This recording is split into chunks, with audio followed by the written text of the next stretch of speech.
So hello everyone and good morning सभी को। उम्मीद करता हूँ मेरी वॉइस प्रॉपर आ रही होगी सभी तक। एक बार कंफर्म करेंगे।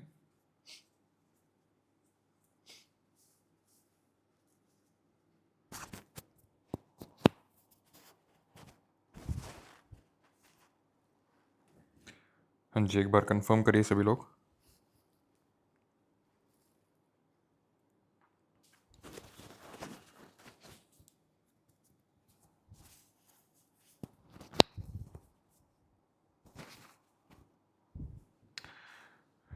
ठीक है, सारी चीज़ें प्रॉपर हैं। एक बार कंफर्म करेंगे voice and everything.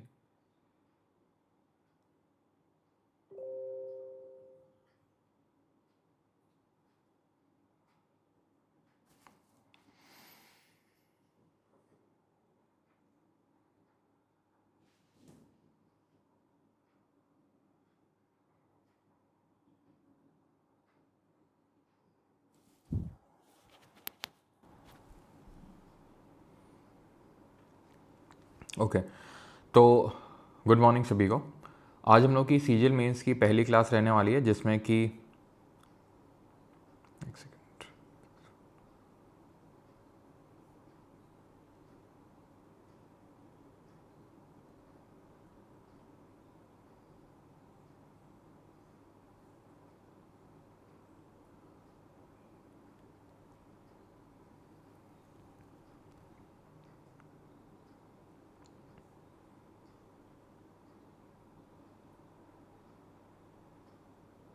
Okay okay okay okay okay okay okay, बहुत भयंकर कमेंट्स भाग रहे हैं। ठीक है। हम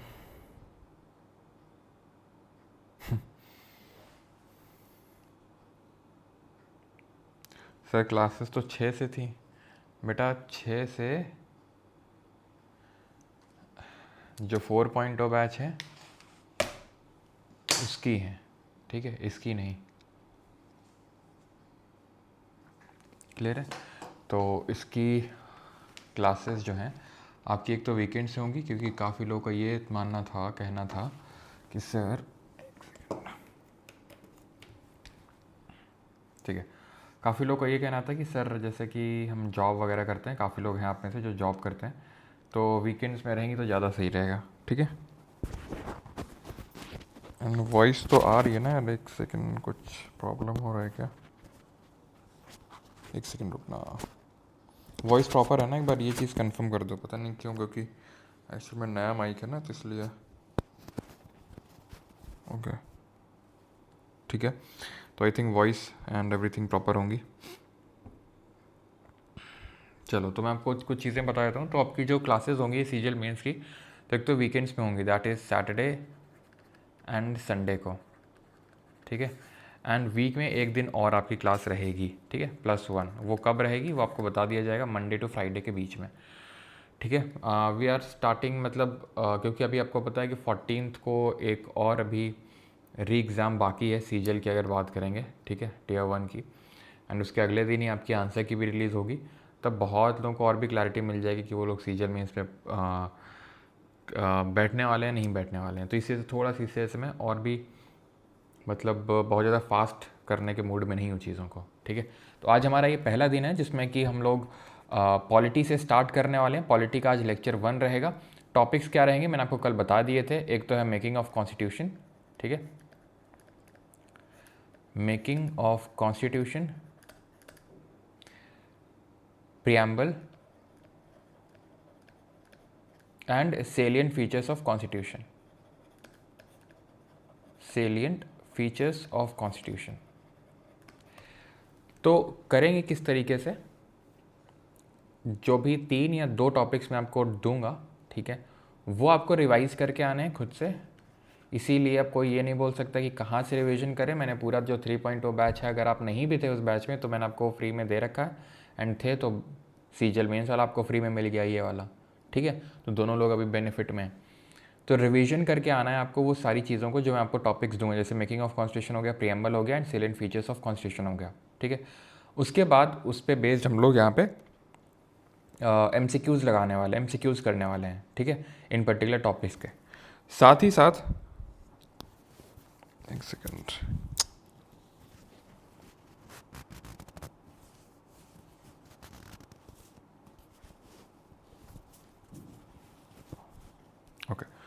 साथ ही साथ आपको यहाँ पे कुछ करंट अफेयर्स के भी एमसीक्यूज़ देखने को मिलेंगे, ठीक है।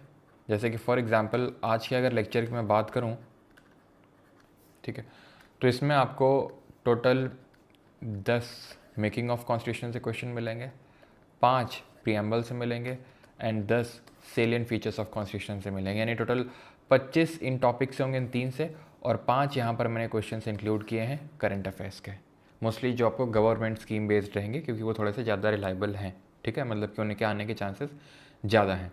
तो इस तरीके से हमारा रहेगा जिसमें कि हम स्टैटिक और करंट अफेयर्स को साथ साथ कवर करते चलेंगे।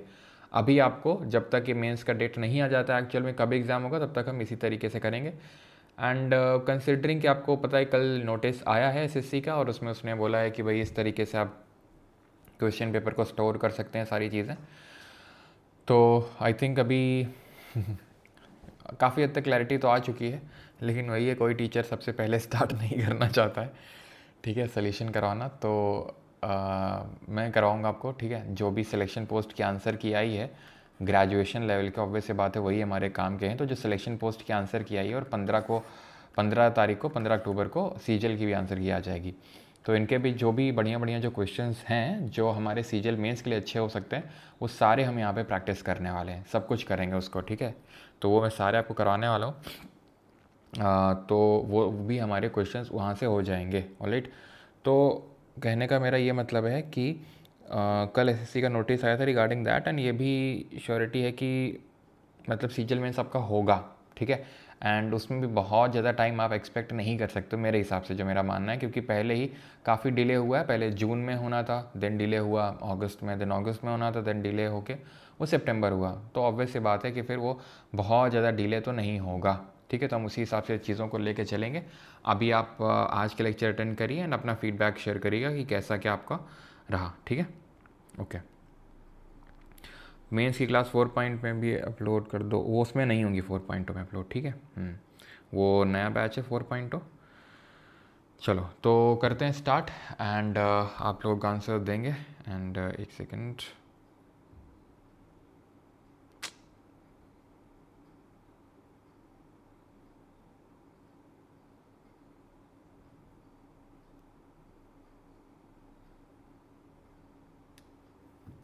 चलिए स्टार्ट करते हैं। सबसे पहला क्वेश्चन आपकी स्क्रीन पे ये रहा, एंड मोस्टली आपको सारे ही स्टेटमेंट बेस्ड क्वेश्चन ही देखने को मिलेंगे, बिकॉज अगर स्टेटमेंट वाले आप बना लिए तो वन लाइनर अगर आएंगे तो ऑब्वियस सी बात है उसमें तो आपको कोई प्रॉब्लम होने वाली है नहीं, ठीक है।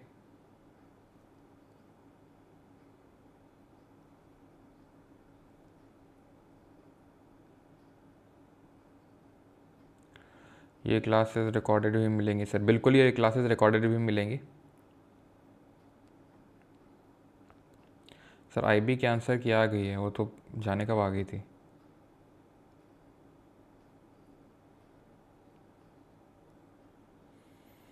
बिल्कुल रिवीजन कर सकते हैं डीपी कांस्टेबल के लिए।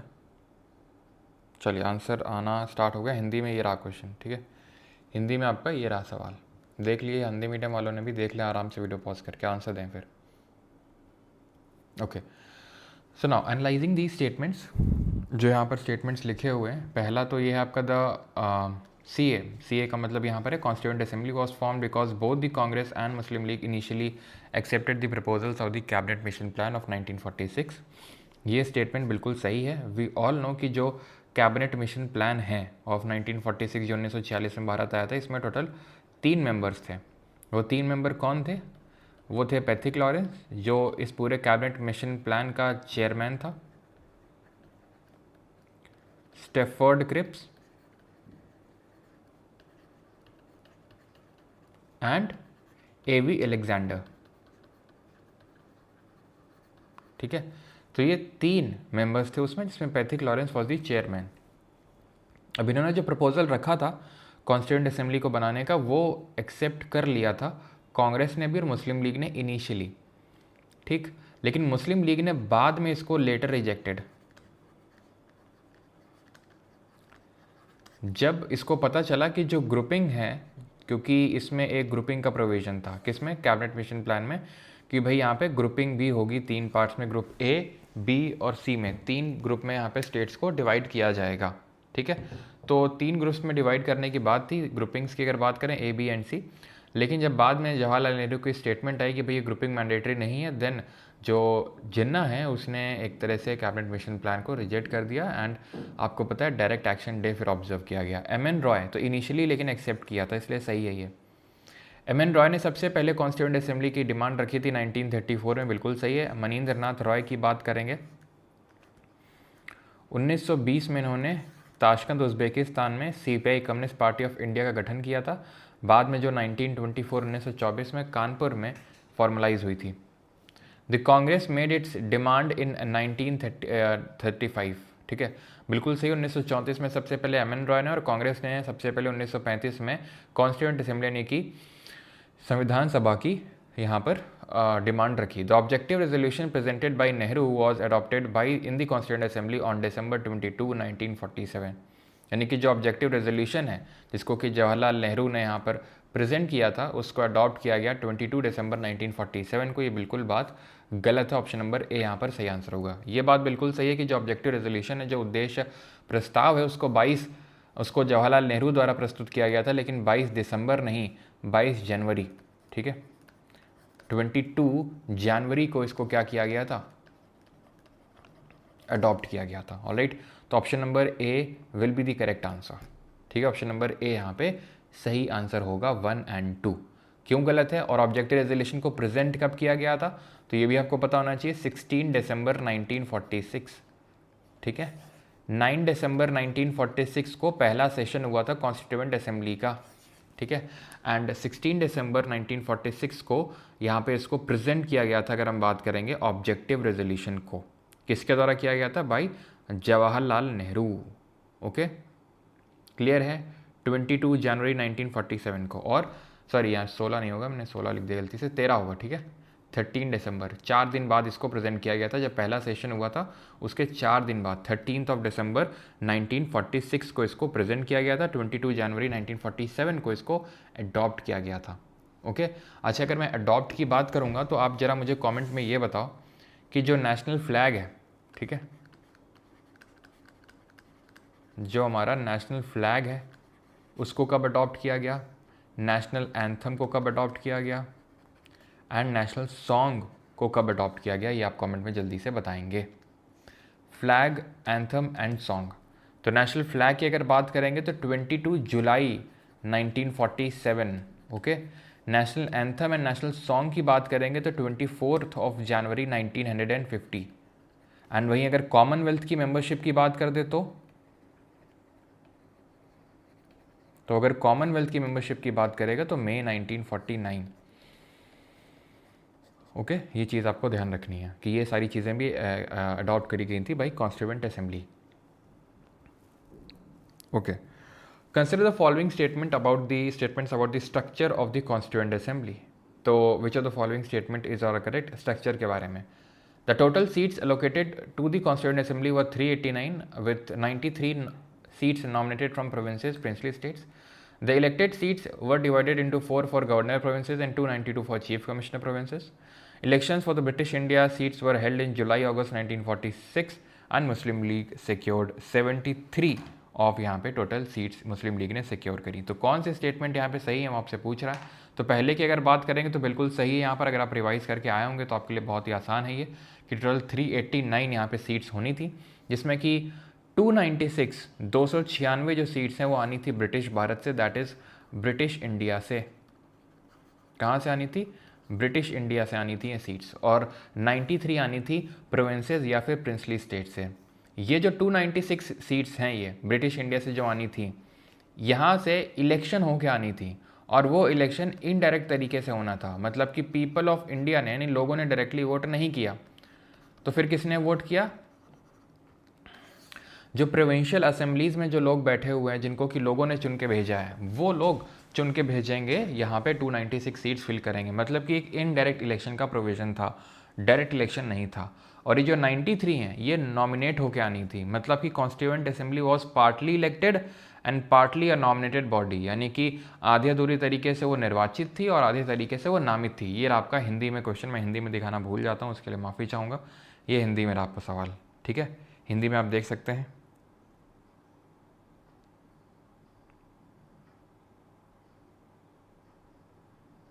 ठीक है, चलो देख लिया हिंदी में। ओके ठीक है, तो इनडायरेक्ट इलेक्शन होना था। द इलेक्टेड और किस कैसे निकलनी थी, तो ध्यान रखना कितने में एक सीट निकलनी थी, कितनी पॉपुलेशन में एक सीट निकलनी थी, कोई बताना चाहेगा? 1 मिलियन पॉपुलेशन में एक सीट, यानी कि 10 लाख लोगों में एक सीट निकल के आनी थी। और जो सीट्स हैं वो 3 कम्युनिटी में डिवाइडेड थी, मुस्लिम, सिख और जनरल। जनरल में मुस्लिम और सिख को छोड़ के जो बाकी थे, ठीक है। The elected seats were divided into 4 for, ये गलत है आपका, क्यों? क्योंकि 292 आनी थी गवर्नर प्रोविंस से और 4 आनी थी चीफ कमिश्नर प्रोविंस से, यानी कि इसमें इंटरचेंज किया गया है। इंटरचेंज किया गया है तो दूसरा वाला तो नहीं होगा, आंसर क्या होगा? 1 और 3।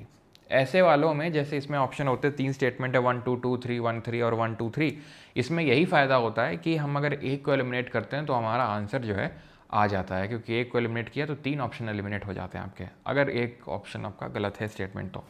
Elections for the British India seats were held in July August 19, बिल्कुल ये भी सही है। मुस्लिम लीग ने टोटल 73 सीट्स सिक्योर करी, जिसमें कि कांग्रेस ने कितनी सिक्योर करी? 208। और अगर बात करें इंडिपेंडेंट कितने निकाल के ले गए, जो बिना कांग्रेस और मुस्लिम लीग के थे? 15। बाद में हमें पता है कि मुस्लिम लीग ने क्या किया? बॉयकॉट किया, तो इस वजह से जो बच गई सीट्स वो 299 थी, 299 आफ्टर पार्टीशन आप बोल सकते हो, ठीक है, क्योंकि मुस्लिम लीग ने तो फिर बॉयकॉट कर ही दिया था, तो उसके बाद जो सीट्स बची थी वो 299 थी। अगला है, ये इंग्लिश में और ये हिंदी में। संविधान निर्माण प्रक्रिया में समय सीमा और प्रमुख भूमिकाओं के संबंध में निम्नलिखित कथनों पर विचार करें। पॉज करके करिए विचार। और ये रहा आपका इंग्लिश में। पहला स्टेटमेंट है, Sachchidananda Sinha was the temporary president while Rajendra Prasad was elected as the permanent president of the constituent assembly. The total time taken was 2 years, 11 months and 17 or 18 days. Mahatma Gandhi was one of the 284 members who signed the handwritten constitution on 24 January 1950. बताइए।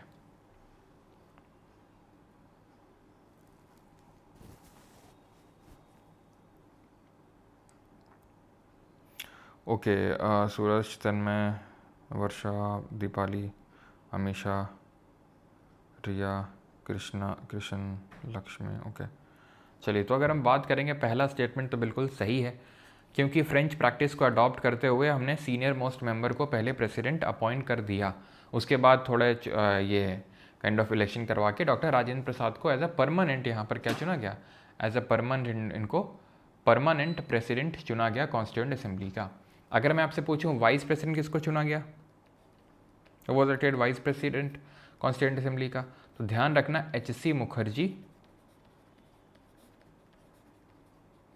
ठीक है, and VT Krishnamachari. TT नहीं है ये, VT हैं। TT वो अलग है जो ड्राफ्टिंग कमेटी के मेंबर थे, ये VT कृष्णमाचारी हैं, ठीक है। पहला सही है। द टोटल टाइम टेकन, बिल्कुल 2 साल 11 महीने और 17-18 दिन लगे। Mahatma Gandhi was one of the 284 members who signed the handwritten constitution, ये बात गलत है। महात्मा गांधी कॉन्स्टिट्यूएंट असेंबली का हिस्सा नहीं थे और ना ही उन्होंने इसको साइन किया। ये बात बिल्कुल सही है कि 284 लोगों ने ही साइन किया था, out of which 15 were women, 15 जो थी वो महिलाएं थी जिन्होंने इसको साइन किया कॉन्स्टिट्यूशन को। ओके, फोर्थ पे आते हैं।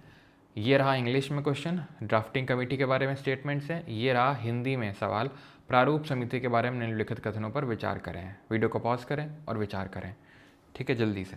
तो यहाँ पर अगर बात करेंगे, drafting committee was set up on 29 August 1947 under the chairmanship of Ambedkar ji and a total of 7 members.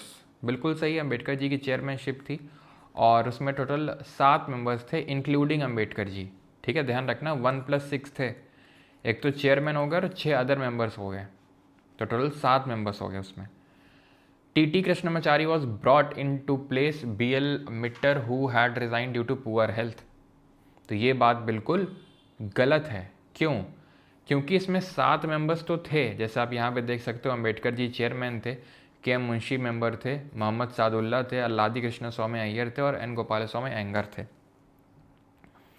लेकिन N माधव राव, इनकी जगह पहले हुआ करते थे BL मिट्टर, तो हेल्थ ग्राउंड की वजह से आ गए N माधव राव। और TT कृष्णमाचारी आए किसकी जगह? DP खैतान की जगह, जिनकी आई थिंक डेथ हो गई थी, तो इस वजह से इनको आना पड़ा, ठीक है। तो पहले BL मिट्टर थे, उनकी जगह माधव राव आए, और DP खेतान थे पहले, उनकी जगह TT कृष्णमाचारी है। VT कृष्णमाचारी अलग है, जो वाइस प्रेसिडेंट थे कॉन्स्टिट्यूएंट असेंबली के। ओके, तो दूसरा वाला तो स्टेटमेंट गलत है, क्योंकि TT कृष्णमाचारी ने DP खेतान को रिप्लेस किया था, ना कि BL मिट्टर को। तो अगर दूसरा गलत है तो answer option number B, the committee took 141 days to prepare its draft which was published on 21 February 1948। ये भी बिल्कुल सही है। टोटल 11 सेशंस में इसको किया गया था, 11 सेशंस लगे थे, ठीक है, 11 सेशंस टोटल लगे थे, ये चीज़ आपको पता होना चाहिए। और टाइम तो मैंने बता ही दिया। बाकी बजट अगर कभी पूछ ले तो लगभग 64 लाख का बजट लगा था, ध्यान रखना। और ये 11 सेशन में कुछ सेशंस इंपॉर्टेंट वाले हैं, उनका डेट पता होना चाहिए, जैसे पहला हो गया, ठीक है, और आखिरी वाला हो गया, दोनों का आपको एटलीस्ट पता होना चाहिए। तो पहले वाले की अगर बात करेंगे तो 9 से लेके 23 दिसंबर 1946 1946 ये टाइम पीरियड था। वहीं 11th की बात करेंगे तो 14 से लेके 26 नवंबर 1949 ये लास्ट सेशन था, ठीक है। ये चीज़ आपको पता होनी चाहिए। तो तीसरा वाला भी यहाँ पे सही हो जाएगा, ऑप्शन नंबर बी 1 और 3, केवल 1 और 3, ठीक है। तो ड्राफ्टिंग कमेटी में 7 मेंबर थे, अम्बेडकर जी चेयरमैन थे, और बाकी के आप यहाँ पे देख सकते हैं बाकी के 6 लोग कौन थे। BN राव कौन थे? बेनेगल नरसिंह राव। तो ये कॉन्स्टिट्यूशनल एडवाइज़र या कहीं कहीं लीगल एडवाइज़र, यानी कि संवैधानिक या फिर वैधानिक सलाहकार थे संविधान सभा के BN राव जी। आगे बढ़ते हैं। Consider the following statements regarding the final stage of the constitution making. Final stage of constitution making के बारे में इंग्लिश में ये रहा क्वेश्चन, और हिंदी में ये रहा आपका क्वेश्चन। देख लिया आपने? Okay. The third and final reading of the constitution was completed on November 26, 1949, ठीक है। थर्ड रीडिंग के बारे में बिल्कुल ये बात सही है कि 26 नवंबर 1949 को तीसरी रीडिंग कंप्लीट हुई थी। और इस रीडिंग की अगर बात करेंगे तो सॉरी, इस डेट की अगर बात करेंगे तो इसी दिन हम कॉन्स्टिट्यूशन डे यानी संविधान दिवस भी सेलिब्रेट करते हैं, 26 नवंबर 1949 को। दूसरा है the constitution was fully enforced, पूरी तरीके से लागू किया गया 26 जनवरी 1950 को, which marked the transition of the dominion of India into a republic. This is also true. 26 नवंबर 1949 को हमने अडॉप्ट किया कॉन्स्टिट्यूशन को, एंड 26 जनवरी 1950 को एनफोर्स किया यानी कि लागू किया, और तभी ये बना रिपब्लिक, गणराज्य। On the date of adoption 26 November 1949 all the articles and schedules came into effect immediately, यानी अपनाए जाने की तिथि यानी कि 26 नवंबर 1949 को सभी अनुच्छेद और अनुसूचियाँ तुरंत प्रभाव से लागू हो गई। ये स्टेटमेंट पूरी तरीके से कथन गलत है। क्यों गलत है? क्योंकि जब संविधान लागू हुआ, ठीक है, और सॉरी जब अडॉप्ट किया 26 नवंबर 1949 को, तो सिर्फ कुछ ही provisions with respect to citizenship and नागरिकता को लेके जो कुछ प्रावधान थे, प्रोविजनल पार्लियामेंट, अंतरिम संसद को लेके थे, प्रोविजनल पार्लियामेंट,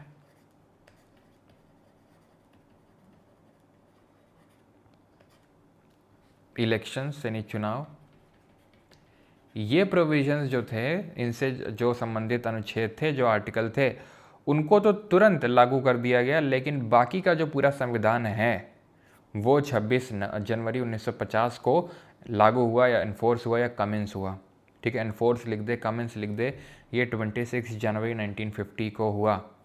सिटीजनशिप के जो आर्टिकल हैं, इलेक्शंस के जो आर्टिकल हैं, ठीक है, 324 से लेकर 329 और प्रोविजनल पार्लियामेंट, ये सब तुरंत ही लागू कर दिए गए थे जिस दिन हमने अपने संविधान को अपनाया था, और बाकी का पूरा संविधान लागू हुआ 26 जनवरी 1950 को। तो तीसरा गलत हुआ, पहला और दूसरा सही हुआ, ठीक, क्लियर है। आगे बढ़ते हैं। Match the major committees of the constituent assembly with their respective chairman. Union powers committee Nehru, Hindi में ये रहा आपका सवाल। संघीय शक्तियाँ समिति नेहरू, प्रांतीय संविधान समिति सरदार पटेल, कार्य विधि नियम समिति Ambedkar ji, provincial constitution committee Sardar Patel, rules of procedure committee doctor BR Ambedkar. तो अगर बात करेंगे यूनियन, तो मैंने आपको ये चीज़ बता रखी है कि जिस भी कमेटी के नाम के आगे आपको यूनियन या स्टेट दिख जाए तो उत्तर नेहरू ही होगा। Example, union power committee Nehru, union constitution committee Nehru, states committee Nehru, ठीक है। तो इन सब के हैं नेहरू ही, क्लियर है। जहाँ पे आपको यूनियन स्टेट दिख जाए तो नेहरू। तो पहला वाला सही है, प्रोविंशियल कॉन्स्टिट्यूशन कमेटी। तो इस तरीके से याद किया था, प्रोविंसेस को, जो प्रिंसली स्टेट हैं उनको भारत में इंडियन यूनियन में मिलाने का काम किसने किया था? यूनाइट करने का काम किसने किया था? सरदार पटेल जी ने। इसीलिए 31 अक्टूबर इनकी बर्थ एनिवर्सरी को नेशनल यूनिटी डे सेलिब्रेट करते हैं। बिल्कुल सही है। रूल्स ऑफ प्रोसीजर कमेटी, तो हमने इसको इस तरीके से याद किया था कि जो प्रोसीजर होते हैं, प्रोसीजर कौन सेटअप करता है, कौन बनाता है प्रोसीजर? जो घर का मुखिया होता है। घर का मुखिया मतलब कॉन्स्टिट्यूएंट असेंबली का यहाँ पर प्रेसिडेंट हो गया, यानी कि कौन? डॉक्टर राजेंद्र प्रसाद जी। ठीक है, डॉक्टर राजेंद्र प्रसाद जी। तो तीसरा वाला यहाँ पर गलत, पहला और दूसरा सही। ठीक, तो ये हिंदी में आपने देख लिया। तो यहाँ पर कमिटीज़ आपको पता होना चाहिए, टोटल 8 मेजर कमेटी थी और टोटल 13 माइनर कमिटीज़ थी। कहीं कहीं 14 भी हो सकता है, आपको लिखा हुआ दिख जाए, लेकिन आप मान के चलो, ठीक है, कि 13 ही कमिटीज़ थी आपकी। ऑलराइट, खुफिया batch 20 India, please give proper but PDF slide form. तो भैया स्लाइड फॉर्म में ही मिलेगा, और किस फॉर्म में? उसमें सब लिखा तो है, और किस फॉर्मेट में चाहिए? हाँ, खुद से भी थोड़ा सा होमवर्क करोगे कि नहीं करोगे, या सारा कुछ बस बना बनाया दिख जाए? भाई राइटिंग प्रैक्टिस चाहिए उसके लिए। बाकी तो मॉडल आंसर्स मिला था आपको, और आप आज से वो मिलता रहेगा आपको मॉडल आंसर। ठीक है, खुफिया जो विभाग 2.0 वाला ग्रुप है, एंड बाकी तो उसमें सब लिखा ही होता है, और खुद से आपको पॉइंट निकालने कि भाई आपको कौन से सबसे इसमें बेस्ट पॉइंट लग रहे हैं जो आप अपने आंसर में यूज़ करेंगे। ये एक्टिविटी आपको खुद से करनी है। ओके, तो ये union powers committee, Nehru rules of procedure committee, rules कौन सेट करेगा? राजेंद्र प्रसाद, मतलब जो घर का मुखिया होगा। प्रोविंसेस को मिलाने का काम किसने किया था? सरदार पटेल जी ने किया था। स्टीयरिंग कमेटी, तो गाड़ी की जो स्टीयरिंग होती है किसके हाथ में होती है? ड्राइवर के हाथ में होती है, यानी कि भाई घर का मुखिया राजेंद्र प्रसाद। ड्राफ्टिंग कमेटी, ये तो सबको पता होता है, Ambedkar ji. Advisory committee on fundamental right, minorities and tribal and excluded area, Sardar Patel. Union constitution committee, Jawaharlal Nehru. Union है, स्टेट है, नाम के आगे यूनियन है, स्टेट है, तो नेहरू होंगे। देन आप माइनर कमिटीज़ में आएंगे तो सारी आपको नहीं रटनी है, कुछ याद करनी है, जैसे committee on the functions of the constituent assembly, जीवी मावलंकर, गणेश वासुदेव मावलंकर, जो कि लोकसभा के पहले स्पीकर भी थे, अध्यक्ष भी थे। Ad hoc committee on citizenship, S Varadachari. Press gallery committee, Ushanath Sen. उतनी इंपॉर्टेंट नहीं है, अभी एक एक करके देख लेते हैं, बाकी जो इंपॉर्टेंट है वहाँ करवाता हूँ मैं आपको अभी। क्रेडेंशियल्स कमेटी, अल्लादी कृष्ण स्वामी अय्यर। बिजनेस, धंधा कौन देखता है? धंधा मुंशी जी देखते हैं। फाइनेंस कौन देखेगा? घर का मुखिया देखेगा, फाइनेंस वगैरह सब, doctor Rajendra Prasad. Committee on chief commissioner province, Pattabhi Sitaramayya. ठीक है, हाउस कमेटी, पट्टाभी सीतारमैया, है ना, सीतारमैया वस्तावैया करके वो मूवी आई थी, उससे याद कर सकते हो कि उसमें सब घरेलू चीज़ें दिखाई गई हैं, हाउस से रिलेटेड चीज़ें दिखाई गई हैं, तो उससे आप उसको याद कर सकते हैं। Ad hoc committee on supreme court, S Varadachari, ऐसे सुप्रीम कोर्ट, ऐसे एस वर्धाचारी। ठीक है, expert committee on financial provisions, Nalini Ranjan Sarkar. तो ये उतना इंपॉर्टेंट नहीं है, जो आपको भूलनी नहीं है वो ये हैं जो मैं आपको यहाँ पर वो करवा रहा हूँ। ठीक है, एक तो आपकी ये हो गई। ठीक है, अब आपको देखो, ठीक है, ये एंड ये, अब इनमें से मैंने ज़्यादातर तो आपको याद करवा ही दी है। ठीक है, कि भाई धंधा मुंशी जी देखते हैं, फाइनेंस घर का मुखिया देखेगा, घर के बारे में मूवी आई थी सीतारमैया वस्तावैया, ये 3 तो ऐसे ही याद हो गई। ठीक है, एंड जीवी मावलंकर जी की अगर बात करेंगे तो अभी मैंने आपको बताया कि कॉन्स्टिट्यूएंट असेंबली के प्रेसिडेंट डॉक्टर राजेंद्र प्रसाद थे, लेकिन कॉन्स्टिट्यूएंट असेंबली ने जो है सिर्फ आपका कॉन्स्टिट्यूशन बनाने का ही काम नहीं किया, उसने लॉज को बनाने का भी काम किया, यानी कि उसने कानून भी बनाए। और जब संविधान सभा कानून बनाने के लिए बैठती थी, यानी कि लॉज बनाने के लिए बैठती थी, तो उसके हेड जीवी मावलंकर होते थे, गणेश वासुदेव मावलंकर होते थे। ठीक है, तो इतनी चीज़ आपको याद रखनी है। Consider the following statement regarding the advisory committee on fundamental rights, minorities and tribal and excluded areas. तो ये जो कमेटी है उसके बारे में स्टेटमेंट दी हुई है, आपको बताना है कौन सा सही है।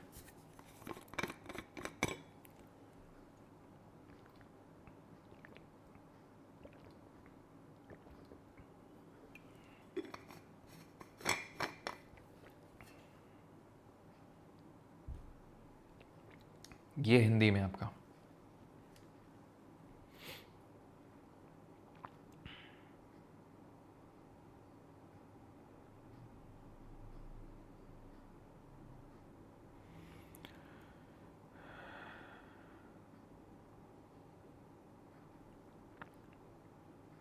पीएमपी वाला आई थिंक फुल हो गया है। ठीक है,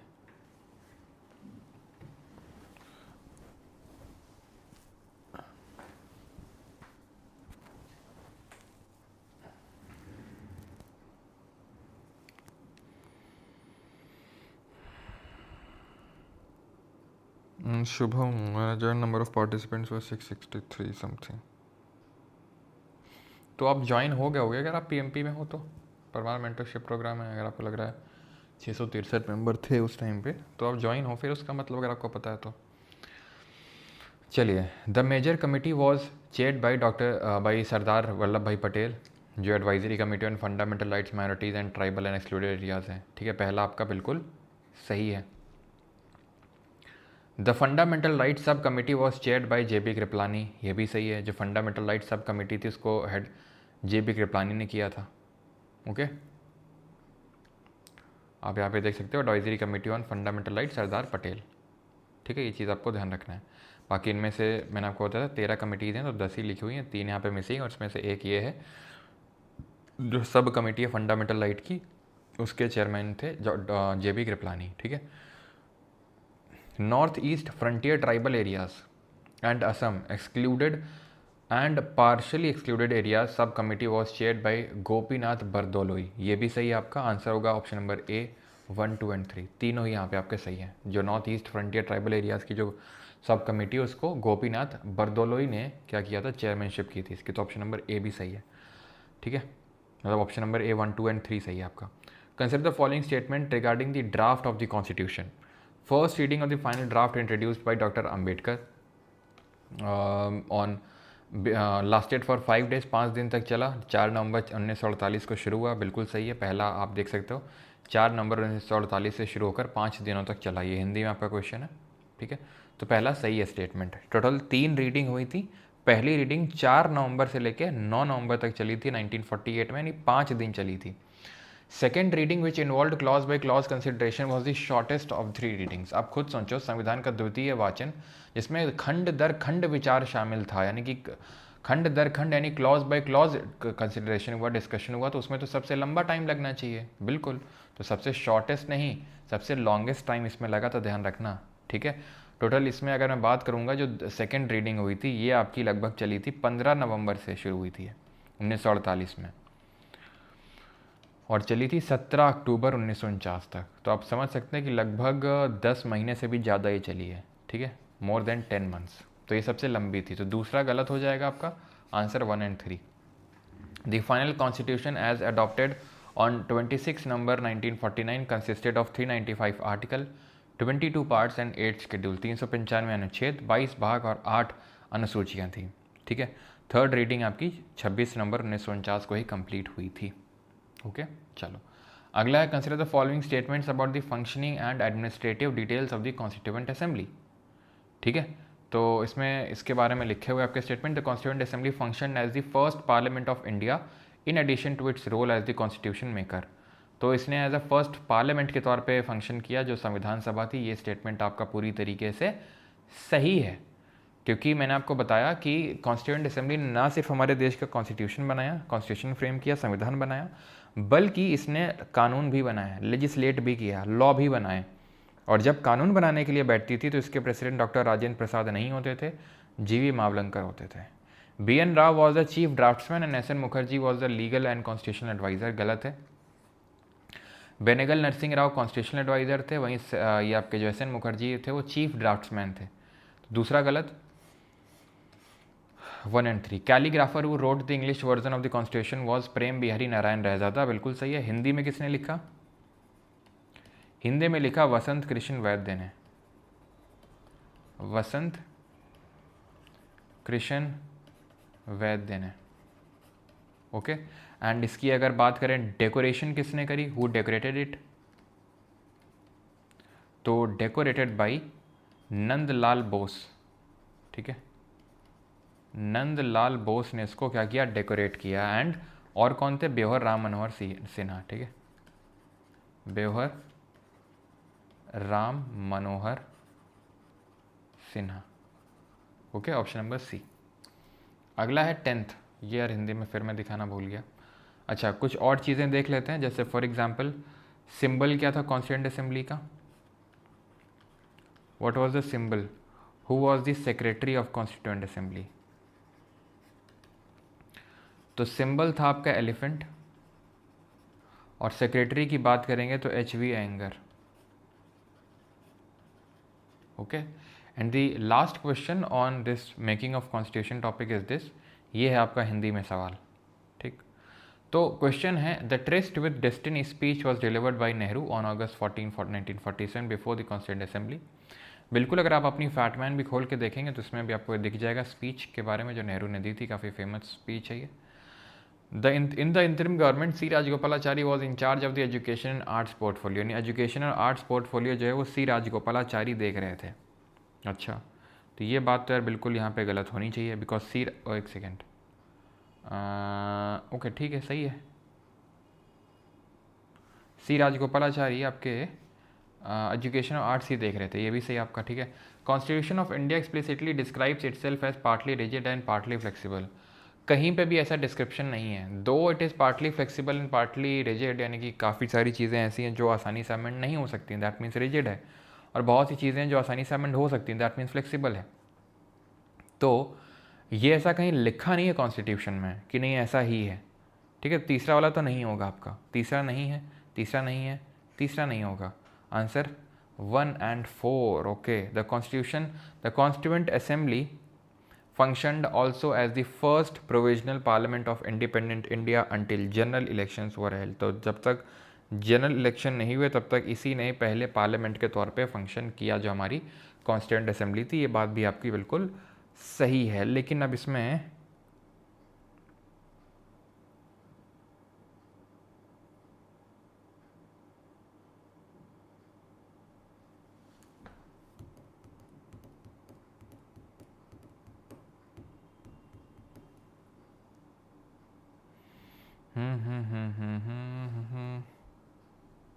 इसमें आई थिंक है तो ऑप्शंस कुछ तो गलत हैं।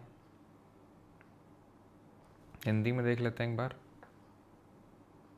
अच्छा, इंतरिम गवर्नमेंट बनी कब थी, ये ध्यान रखना है। जो इंतरिम गवर्नमेंट है, ओके, जो आपकी ये इंतरिम गवर्नमेंट है, ये 2 सितंबर को बनी थी, 1946 को, 1946 को।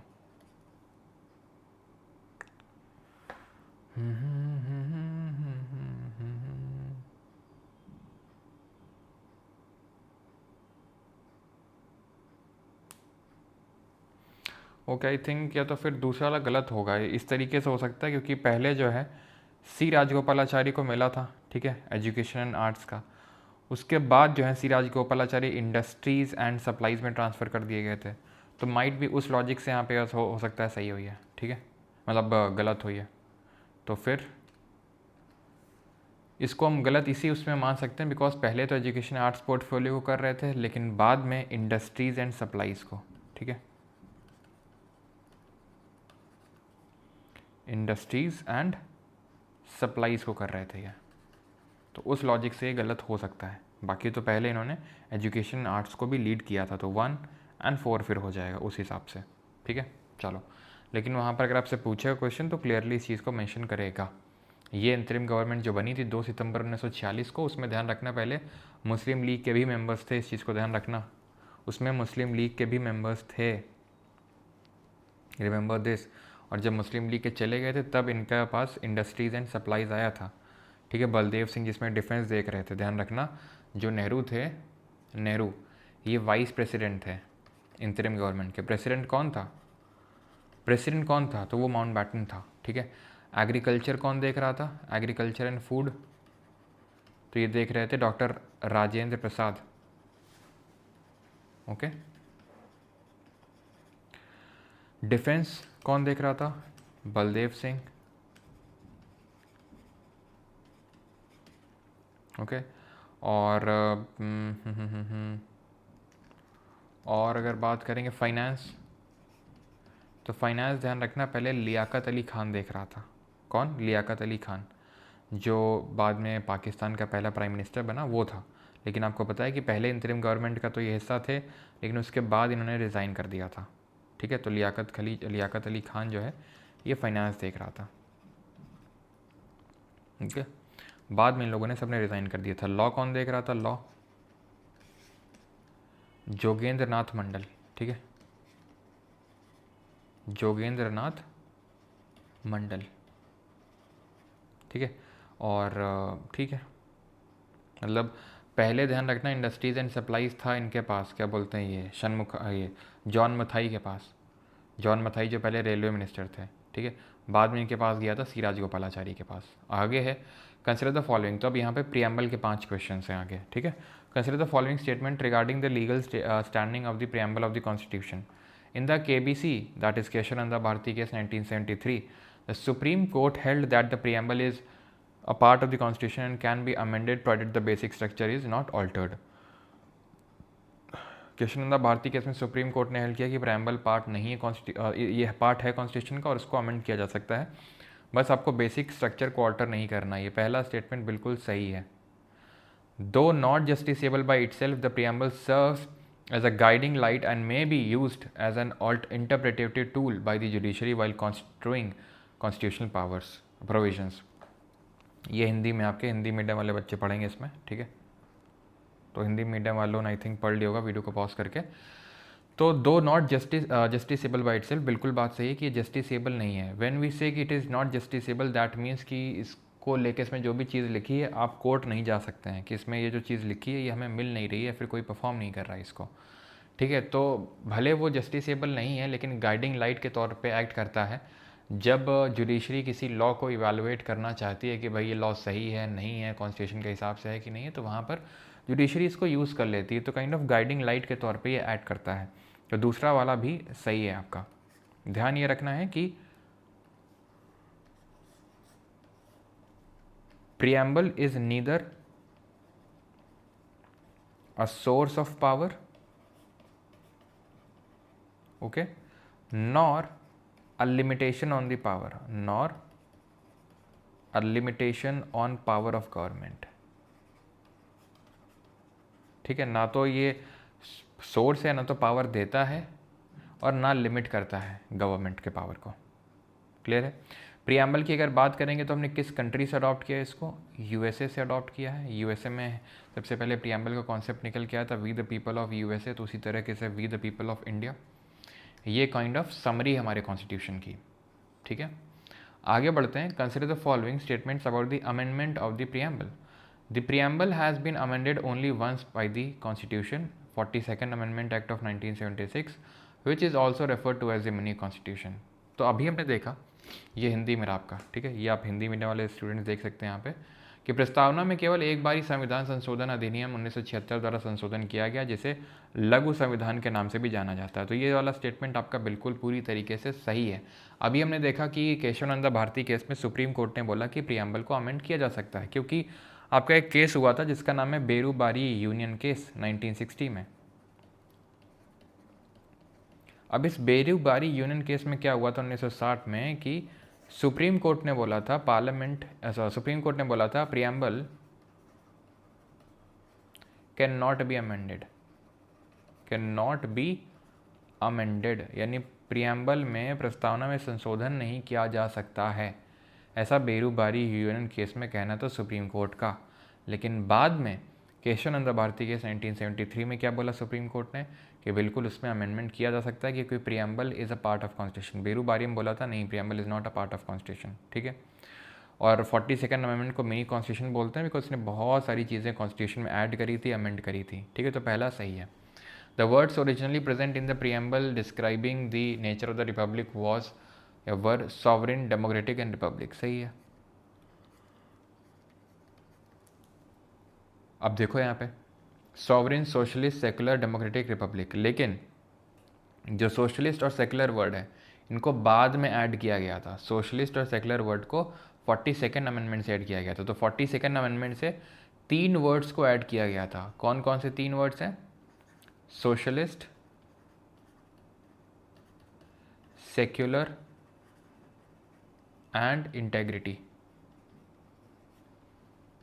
ठीक है। इन 3 वर्ड्स को जोड़ा गया था।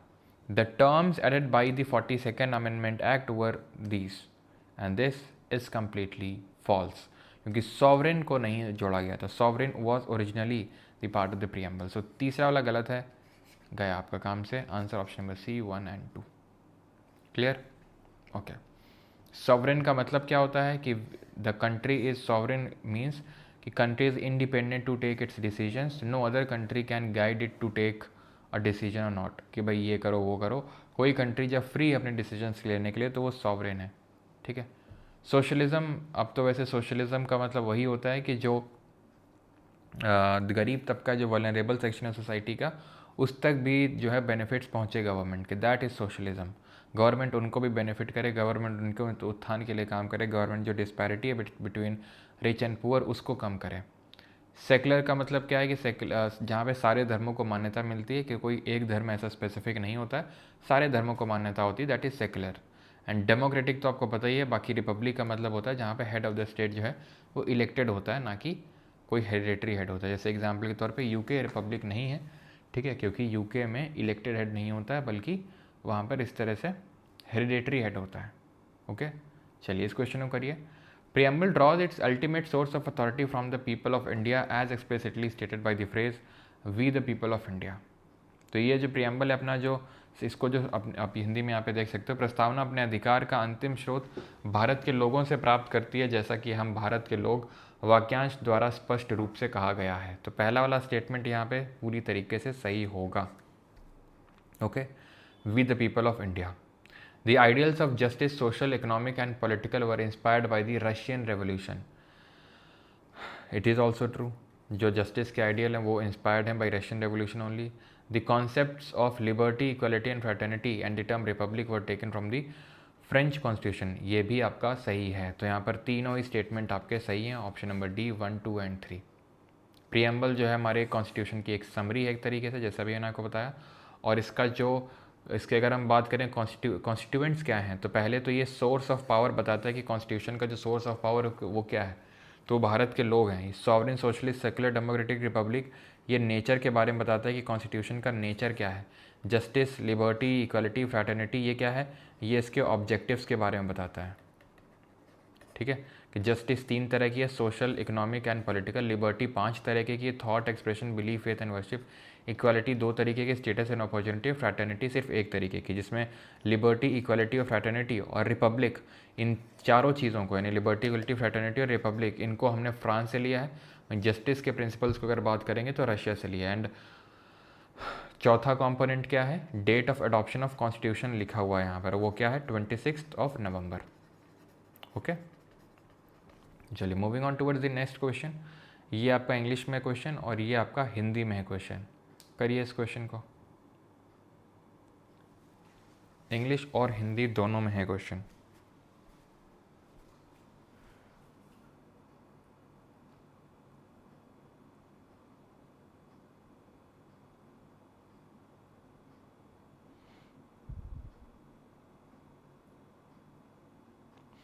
Sir, in IB essay in GS got 17.75 marks out of 20 just because of you। अच्छा ओके ठीक है यार, सिक्योरिटी असिस्टेंट की बात कर रहे होगे आप लोग, उसकी आंसर की आई है। ओके ठीक ठीक ठीक ठीक।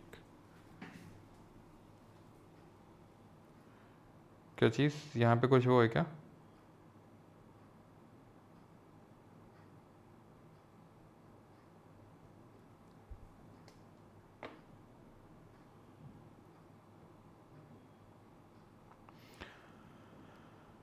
ओके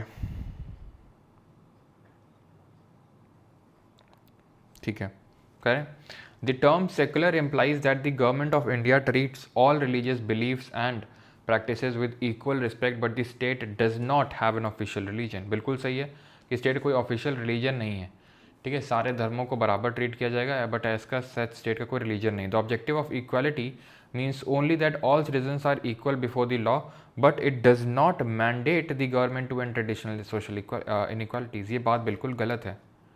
इक्वलिटी का मतलब सिर्फ इतना नहीं है कि आप इक्वल हैं बिफोर द लॉ, ठीक है। It also mandates the government to end the traditional जो सोशल इनइक्वालिटी जो चली आ रही हैं। आप यहाँ पे देख सकते हैं, मैंने आपको पहले ही बताया था कि जो ओनली इस तरीके के जो कीवर्ड कंटेनिंग जो स्टेटमेंट्स होते हैं उससे थोड़ा सा आपको अवेयर हो जाना है।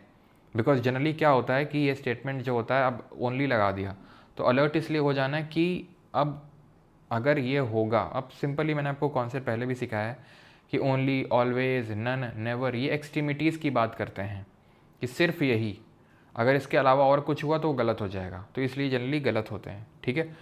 तो दूसरा वाला आप गलत होगा। मैं आपको ये नहीं बोल रहा हूँ कि सीधे only, all, always, none, never, ये आप कीवर्ड कंटेनिंग स्टेटमेंट देखो तो तुरंत उसको रॉन्ग मार्क कर दो, नहीं, थोड़ा सा आप पढ़ो भी उसको, अपना पहले नॉलेज यूज़ करो, नॉलेज के बाद उसका काम है आप वो जो नेटो वगैरह जो हम लोग बोलते हैं, ठीक है, उसके बाद उसका यूज़ करना है।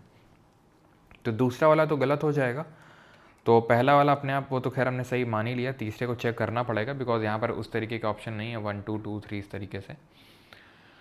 According to the philosophy of Constitution, preamble was adopted by the Constituent Assembly on 22 January 1947 prior to the final drafting of the entire Constitution। ये बात बिल्कुल गलत है। अब काफ़ी लोग इसको सही मान इसलिए लेते हैं क्योंकि उनको लगता है कि यार प्रियम्बल जो है कहीं ना कहीं ऑब्जेक्टिव रेजोल्यूशन से डिराइव्ड है। किससे डिराइव्ड है? ऑब्जेक्टिव रेजोल्यूशन से ही प्रियम्बल डिराइव्ड है, उसी से बना है। बिल्कुल बात सही है, ऑब्जेक्टिव रेजोल्यूशन से डिराइव्ड है, लेकिन ऑब्जेक्टिव रेजोल्यूशन प्रियम्बल नहीं है, समझ रहे हैं आप? प्रियम्बल जब पूरा संविधान बन गया तो उसके बाद बना था। और अगर इसके अडॉप्शन की बात करेंगे तो हमने देखा है वो date of adoption of constitution 26 नवंबर 1949। तो जो 22 जनवरी 1947 को अडॉप्ट हुआ था बाय द कॉन्स्टिट्यूएंट असेंबली, वो ऑब्जेक्टिव रेजोल्यूशन था, प्रियम्बल नहीं था। काफ़ी लोग ऑब्जेक्टिव रेजोल्यूशन और प्रियम्बल को सेम मान लेते हैं, सेम नहीं है। प्रियम्बल उससे डिराइव हुआ है, प्रियम्बल वो नहीं है, ठीक है। तो तीसरा वाला गलत होगा आपका यहाँ पे, और ऑप्शन नंबर A1 ओनली, ठीक है। तो यहाँ पर केवल 1 हो जाएगा आपका। ये रहा आपका अगला क्वेश्चन, आखिरी क्वेश्चन प्रियम्बल टॉपिक पे 15वां नंबर का, और ये आपका हिंदी में रहा क्वेश्चन। कर लिया आपने? A state is considered a republic if the head of the state is an elected person rather than holding a hereditary position. तो रिपब्लिक हम कब बोलते हैं? जब हेड ऑफ द जो स्टेट होता है, यानी कि जो, अब स्टेट का मतलब यहाँ पे समझ रहे हो, स्टेट का मतलब कंट्री से बात हो रही है। तो अ स्टेट, और आप कमेंट में आप मुझे बताएंगे कि कौन से आर्टिकल में स्टेट का डेफिनेशन दिया हुआ है। 2 आर्टिकल का नाम बताइएगा आप, ठीक है, मतलब एक ही के बताओ पहले तो तुम। A state is considered a republic if the head of the state is an elected person rather than holding a hereditary position. अभी मैंने आपको बताया था, जैसे UK is not a republic क्योंकि वहाँ का जो हेड ऑफ स्टेट होता है, राजा या रानी, वो हेरिडेटरी होता है, ना कि इलेक्टेड होता है। इंडिया में प्रेसिडेंट है हेड, ठीक है, कंट्री का, और वो इलेक्टेड है, भले लोगों के द्वारा डायरेक्टली इलेक्टेड ना हो, लेकिन इलेक्टेड तो है ना, इनडायरेक्टली भी चाहे भले ना हो। क्यों? UK is a republic state as its government is of the people for the people. No, ये तो पहली बात, of the people, by the people and for the people, Abraham Lincoln की डेफिनेशन है डेमोक्रेसी की। रिपब्लिक की वो भी नहीं है, और रिपब्लिक नहीं है यूके क्योंकि मैंने आपको बताया वहाँ पे हेरिडेटरी हेड होता है। तो दूसरा गलत हुआ, आपको तुरंत एलिमिनेट करना है। अगर आपको कोई भी इस तरीके का स्टेटमेंट मिलता है जो आपने एलिमिनेट कर लिया, फॉर श्योर किए तो होगा ही नहीं, तो आपको तुरंत ऑप्शंस को एलिमिनेट करना है। क्या मुंशी refer to the preamble as the ID card of the constitution? बिल्कुल सही है, आंसर यहाँ पर ऑप्शन नंबर सी होगा 1 और 3। ये बात बिल्कुल गलत है। क्यों? क्योंकि एन ए पालखी वाला ने आईडी कार्ड बोला था, ध्यान रखना। के एम मुंशी ने क्या बोला था? पॉलिटिकल हॉरोस्कोप बोला था। ये चीज़ को लेके आप अवेयर रहिए थोड़ा सा, ठीक है। तो ऑप्शन नंबर ए। तो के एम मुंशी ने क्या आईडी कार्ड किसने बोला था? एन ए पालखी वाला ने, एन ए पालखी वाला ने। और मुंशी जी की अगर बात करेंगे तो पॉलिटिकल हॉरोस्कोप।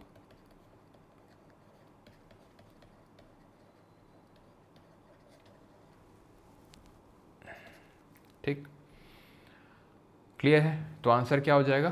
केवल 1, ठीक है। इतनी चीज़ तो प्रियम्बल के रिगार्डिंग भी हमने सारी चीज़ें देख ली। अब आते हैं हमारे तीसरे और आखिरी टॉपिक पे, and that is salient features पे।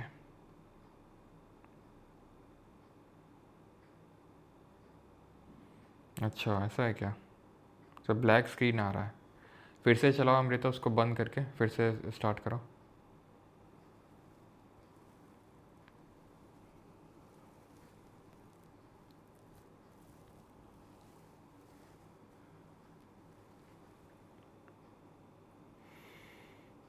क्या बफरिंग हो रही है?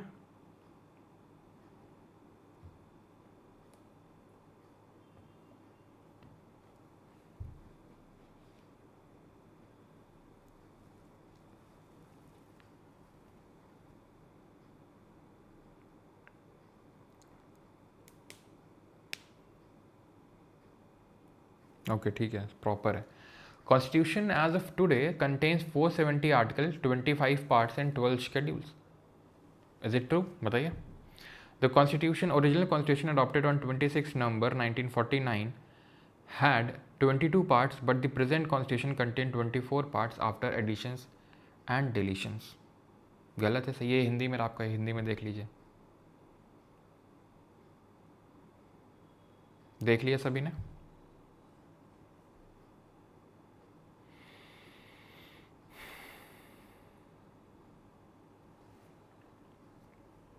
चलिए, new parts like 4A, 9A, 9B and 14A were added and part 7 dealing with part B states was deleted. Okay, तो दूसरा वाला तो गलत है बिल्कुल, क्योंकि 22 पार्ट थे पहले, 22 भाग थे, अभी कितने हैं? 25 भाग हैं। या तो पहला सही हो सकता है, दूसरा सही हो सकता है, दोनों तो नहीं हो सकते हैं। वहाँ बोल रहा 25 पार्ट, यहाँ बोला 24 पार्ट, तो दोनों तो सही नहीं हो सकते हैं ना, ख़त्म बात। 3 अपने आप सही हो गया, दूसरा का चेक करना है, दूसरा गलत होगा, दूसरा गलत होगा, ख़त्म हो गया ये तो, लेकिन अभी नहीं। ठीक है, ओके, ठीक है। तो उस हिसाब से यहाँ पर बी होना चाहिए 3 ओनली। लेकिन लेकिन लेकिन लेकिन लेकिन यहाँ पे अगर हम पार्ट्स की बात करें तो 25 ही हैं, 22 थे पहले, 4 ऐड किए गए और 1 डिलीट किया गया, तो टोटल 25 हो गए। 4 ऐड किए गए, 4A, 9A, 9B and 14A, और डिलीट किया गया 7। एक्चुअल में जो पार्ट 7 है ये 7th अमेंडमेंट से डिलीट किया गया, ध्यान से सुनिएगा।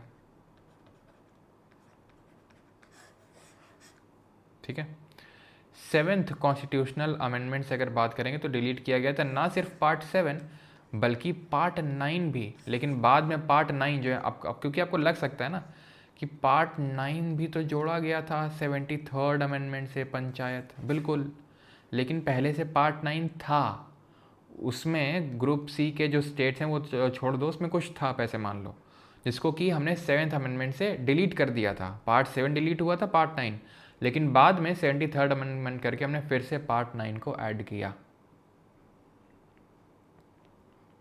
ठीक है, क्लियर यहाँ तक?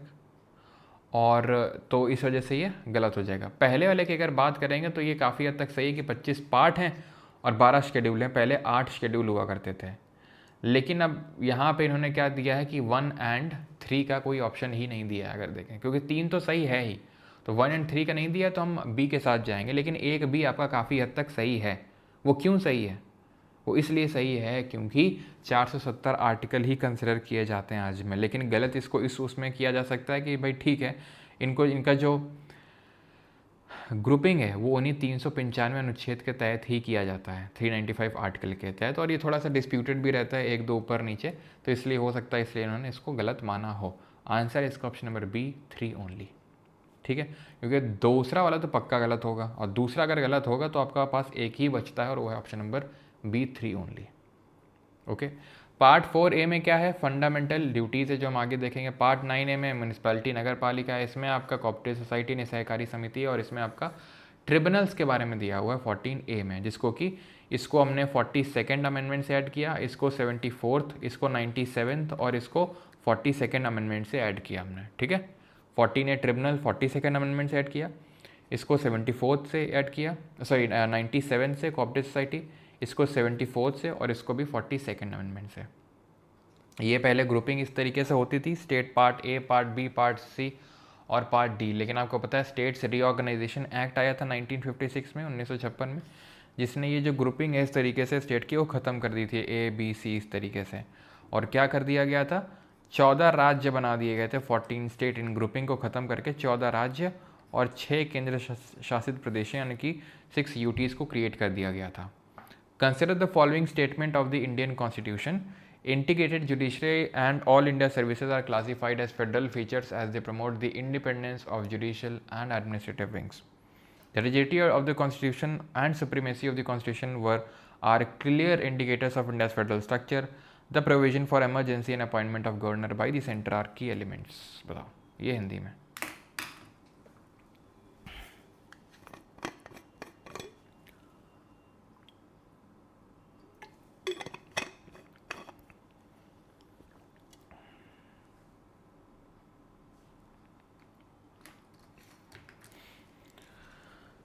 कर लिया।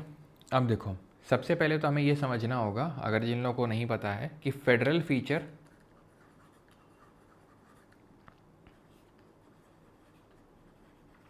और यूनिटरी फीचर में अंतर क्या होता है।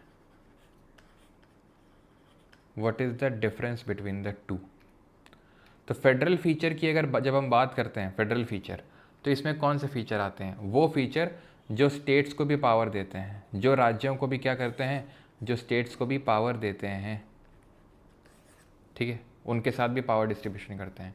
यूनिटरी फीचर वो होते हैं जो स्टेट्स को पावर नहीं देते हैं, जो स्टेट्स को पावर नहीं देते हैं और यूनियन तक यानी कि केंद्र तक यानी सेंटर तक ही सिर्फ पावर को सीमित रखना चाहते हैं। सेंटर अपने पास तक ही उसको सीमित रखना चाहता है पावर को, उसको हम यूनिटरी फीचर बोलते हैं। ठीक, अब इंटीग्रेटेड जुडिशरी और all India services are classified as federal feature, ये गलत है। ऑल इंडिया सर्विसेज क्यों एक यूनिटरी फीचर है? आप ऐसे समझो कि इसमें 3 सर्विसेज आती हैं, ठीक है, आर्टिकल नंबर 312 के तहत अनुच्छेद नंबर 312 में। एक तो है आईएएस, एक है IPS, Indian administrative service, Indian police service और Indian forest service, that is IFoS. ये 3 आपको सर्विसेज देखने को मिलेंगी। ओके, आईएएस, आईपीएस और आईएफओएस। तो अब होता क्या है कि इनकी सब कुछ नियुक्ति से लेके सब कुछ कौन करता है? Central government. और इनकी अपॉइंटमेंट कहाँ पे होती है? किसको कहाँ पे जाते हैं? स्टेट्स में जाते हैं ये। मतलब सब कुछ कर कौन रहा है? Central government. जा कहाँ रहे हैं? स्टेट्स में। सर्व कहाँ कर रहे हैं? स्टेट गवर्नमेंट में। और कंट्रोल किसके हाथ में? सेंट्रल गवर्नमेंट के हाथ में। तो ये थोड़ा सा यहाँ पे लॉजिक है कि ऑल इंडिया सर्विस आपका एक यूनिटरी फीचर है। So is integrated judiciary also, क्योंकि अगर इंटीग्रेटेड जुडिशरी ना होती तो एक फेडरल जुडिशरी होती यूनियन के लिए और हर स्टेट का अपना अलग अलग जुडिशरी होती। अब आपके मन में ख्याल आ सकता है कि हाँ सर ऐसा ही तो है, हर स्टेट में तो हाई कोर्ट है। तो बिल्कुल हर स्टेट में हाई कोर्ट है, लेकिन वो स्टेट का पर्टिकुलर ऐसा फिक्स्ड हाई कोर्ट नहीं है ऐसा कि वो सिर्फ स्टेट लॉज को ही देखेगा, वो सेंट्रल लॉज को भी रिव्यू कर सकता है। यानी कि इंटीग्रेटेड जुडिशरी है। सुप्रीम कोर्ट ने अगर कुछ बोला तो वो सारे देश के जितने हाई कोर्ट हैं वो सबको मानना पड़ेगा, वो सारे नीचे के जो डिस्ट्रिक्ट कोर्ट हैं उनको मानना पड़ेगा। ये है इंटीग्रेटेड जुडिशरी का मतलब। ऐसा नहीं कि हाई कोर्ट ये बोल देगा तुम अपना देखो, हम अपना देख रहे हैं, हमसे वो दखलंदाजी मत करो, क्योंकि जुडिशरी पूरी तरीके से इंटीग्रेटेड है भारत में। अगर किसी एक हाई कोर्ट ने कोई फैसला दिया तो वो पूरे भारत को लेकर भी फैसला दे सकता है और वो मानना पड़ेगा सभी को, ऐसा होता है। ठीक है, तो पहला वाला स्टेटमेंट आपका बिल्कुल गलत हुआ, क्योंकि ये यूनिटरी फीचर है ना कि federal features.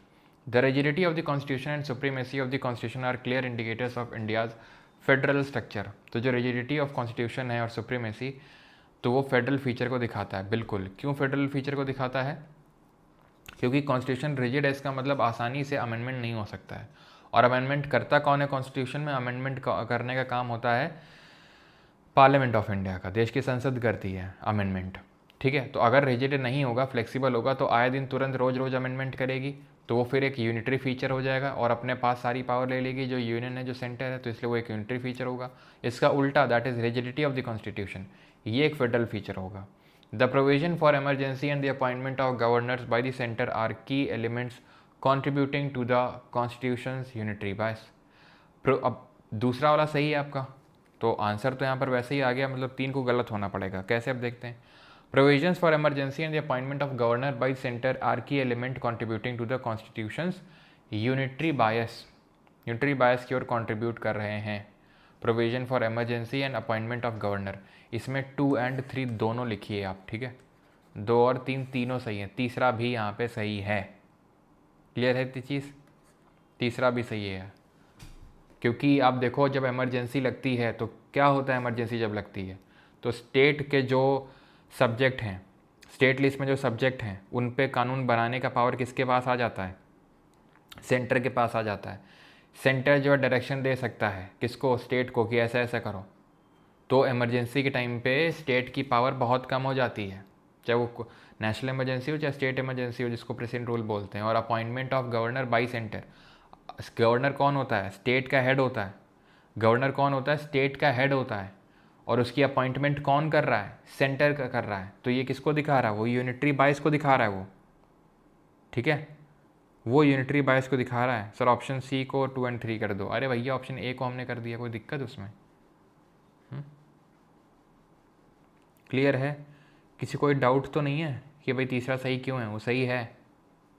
Provision for emergency and appointment of governor by centre, appointment जो होता है गवर्नर करता है, सॉरी सेंटर करता है गवर्नर की, ये हमने कहाँ से लिया है? ये कनाडा से इस फीचर को बोरो किया, ध्यान रखना। ये appointment of governor bye the centre, इसको बोरो किया गया है कहाँ से?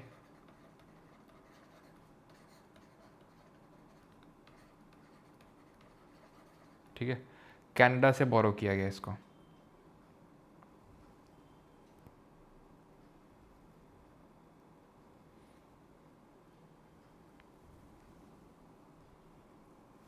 सर रिजिडिटी फेडरल कैसे हुआ? बताया तो फेडरल कैसे हुआ। फेडरल ऐसे हुआ कि जल्दी से अमेंड नहीं कर सकता है। कौन कौन अमेंड नहीं कर सकता जल्दी से? तो रिजिडिटी का मतलब यही है कि सुप्रीम कॉन्स्टिट्यूशन सुप्रीम है, इसका मतलब यही है कि जल्दी से अमेंडमेंट नहीं हो सकता है, क्योंकि अमेंडमेंट करने की पावर पार्लियामेंट के पास है। अगर सोचो जल्दी जल्दी अगर अमेंडमेंट होने लगे तो पार्लियामेंट छोड़ेगी कुछ स्टेट के लिए? बिल्कुल नहीं छोड़ेगी। अब आर्टिकल 368 में दो तरह के अमेंडमेंट आते हैं। एक तो आता है स्पेशल मेजॉरिटी, ठीक है, और दूसरा आता है स्पेशल मेजॉरिटी कहाँ पर? पार्लियामेंट में, और simple majority at least in half of the state. ठीक, सिंपल। अब ये क्या है?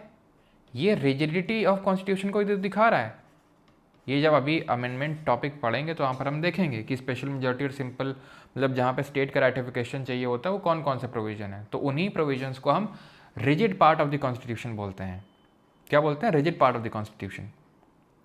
ओके, तो ये जो रिजिड पार्ट है कॉन्स्टिट्यूशन का, अगर सोचो ये भी फ्लेक्सिबल होता तो स्टेट से भी पूछने की ज़रूरत ना पड़ती सेंटर को, वो अपने मन मर्जी अपने मुताबिक जो करना चाहता वो करता।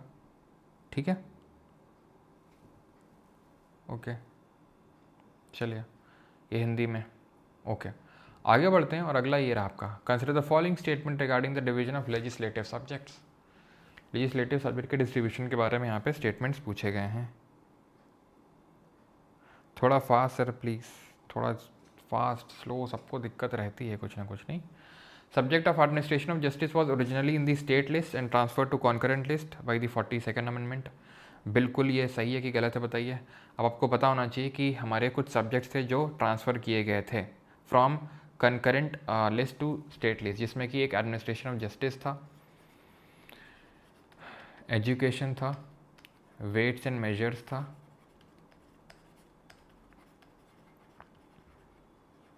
ठीक है, फॉरेस्ट था, wild animals and birds, wild animals and birds, and एक और बच गया आपका, एक दो तीन चार पाँच, ठीक है, पाँच ही थे आपके। ओके, तो ये पांच टॉपिक्स आपके शिफ्ट किए गए थे कॉन्करेंट से, यानी समवर्ती सूची से राज्य सूची में। ये हिंदी में आपके, ठीक है। जिन लोगों को नहीं पता ये क्या होता है, तो जो संघ सूची होती है दैट इज़ जो यूनियन लिस्ट होती है, जो 7th शेड्यूल में है, इसमें आपके टोटल 97 सब्जेक्ट्स थे ओरिजिनली। अभी कितने? 100। इस पे देश की पार्लियामेंट ही लॉ बना सकती है, कानून बना सकती है। स्टेट लिस्ट की जब बात करते हैं तो उसमें ओरिजिनली कितने सब्जेक्ट्स थे? 66 थे। अभी कितने हो चुके हैं? 61। इस पर सिर्फ स्टेट लेजिस्लेचर ही, राज्य का विधानमंडल ही कानून बना सकता है। और कॉन्करेंट लिस्ट, इसको हमने किस कंट्री से बोरो किया, ज़रा बताने का प्रयास करें। समवर्ती सूची, इसमें अगर बात करेंगे कॉन्करेंट लिस्ट में, तो इसमें 47 सब्जेक्ट्स थे और अभी कितने? 51। अब ध्यान रखना है कि कॉन्करेंट लिस्ट को पहली बात तो हमने ऑस्ट्रेलिया के कॉन्स्टिट्यूशन से लिया है। कैसे याद रखते हैं इसको हम? तो एस से सिटिंग यानी ज्वाइंट सिटिंग लिया है, ट्रा से ट्रेड एंड कॉमर्स, और एल से लिस्ट, कॉन्करेंट लिस्ट, ये यहाँ से लिया है। इस पे दोनों के पास पावर होती है, दैट इज़ पार्लियामेंट की भी पास पावर होती है कानून बनाने की, और स्टेट लेजिस्लेचर के पास भी होती है लॉ बनाने की पावर इसमें। लेकिन अगर दोनों ने बना दिया तो पार्लियामेंट का प्रिवेल करेगा। स्टेट का सिर्फ एक ही केस में प्रिवेल कर सकता है, वो ये है, अभी इस पर सिलेक्शन पोस्ट में क्वेश्चन भी बना था आपका ग्रेजुएशन लेवल में, कि किस केस में अगर स्टेट ने लॉ बना दिया तो प्रिवेल करेगा, अगर उसको प्रेसिडेंट ने एसेंट दी है, सहमति दी है तो। ठीक है, ये चीज़ आप ध्यान में रखिएगा। और स्टेट लिस्ट के सब्जेक्ट्स में कुछ ऐसे 5 एक्सेप्शनल सर्कमस्टांसेस होते हैं जहाँ पे पार्लियामेंट लॉ बना सकता है। अगर उस राज्य में राष्ट्रपति शासन लागू है तो, अगर राष्ट्रीय आपातकाल नेशनल इमरजेंसी लगी है तो, अगर 2 या 2 से ज़्यादा राज्य बोल दें कि प्लीज़ हमारे लिए लॉ बना दीजिए तो, अगर कोई एक इंटरनेशनल ट्रीटी को एनफोर्स करना है तो, और अगर आर्टिकल नंबर 249 के तहत राज्यसभा कोई स्पेशल मेजोरिटी से एक रेजोल्यूशन पास कर दे तो पार्लियामेंट ऑथराइज हो जाती है स्टेट लिस्ट में स्टेट लिस्ट के सब्जेक्ट पे लॉ बनाने के लिए। Okay, first one is true. Subject like public order, health and liquor fall under the exclusive domain of the state list. बिल्कुल, ये जो सब्जेक्ट्स होते हैं ये स्टेट लिस्ट के ही है। Parliament holds the exclusive law making power over the subjects included in the residuary list. बिल्कुल, अब जो सब्जेक्ट इन तीनों लिस्ट में मेंशन नहीं है उसको हम रेजिडुअरी लिस्ट का सब्जेक्ट मानते हैं और उस पर सिर्फ कानून बनाने की शक्ति किसकी होती है? पार्लियामेंट की होती है। कोई तो गलत है यहाँ पे। The subject of administration of justice was originally in the state list. Okay okay okay okay, ठीक है। पहला वाला गलत हो जाएगा बिकॉज नहीं सही तो है। ट्रांसफर टू कॉन्करेंट लिस्ट सही है, 42nd अमेंडमेंट से इसको ट्रांसफर किया गया। Then subjects like public order, health and liquor fall under the exclusive domain of the state list. ये भी सही है, public order, health and liquor, ठीक है।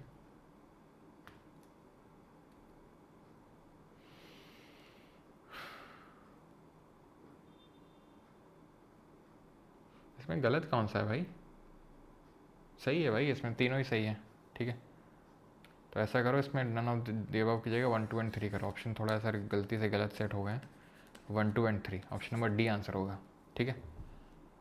आंसर डी होगा इसमें, ओके। ऑप्शन थोड़े से वो है, उल्टा नहीं है भैया। Subject of administration justice originally state list में था, स्टेट से कंकरेंट में ट्रांसफ़र किया गया है, इसको ध्यान रखना।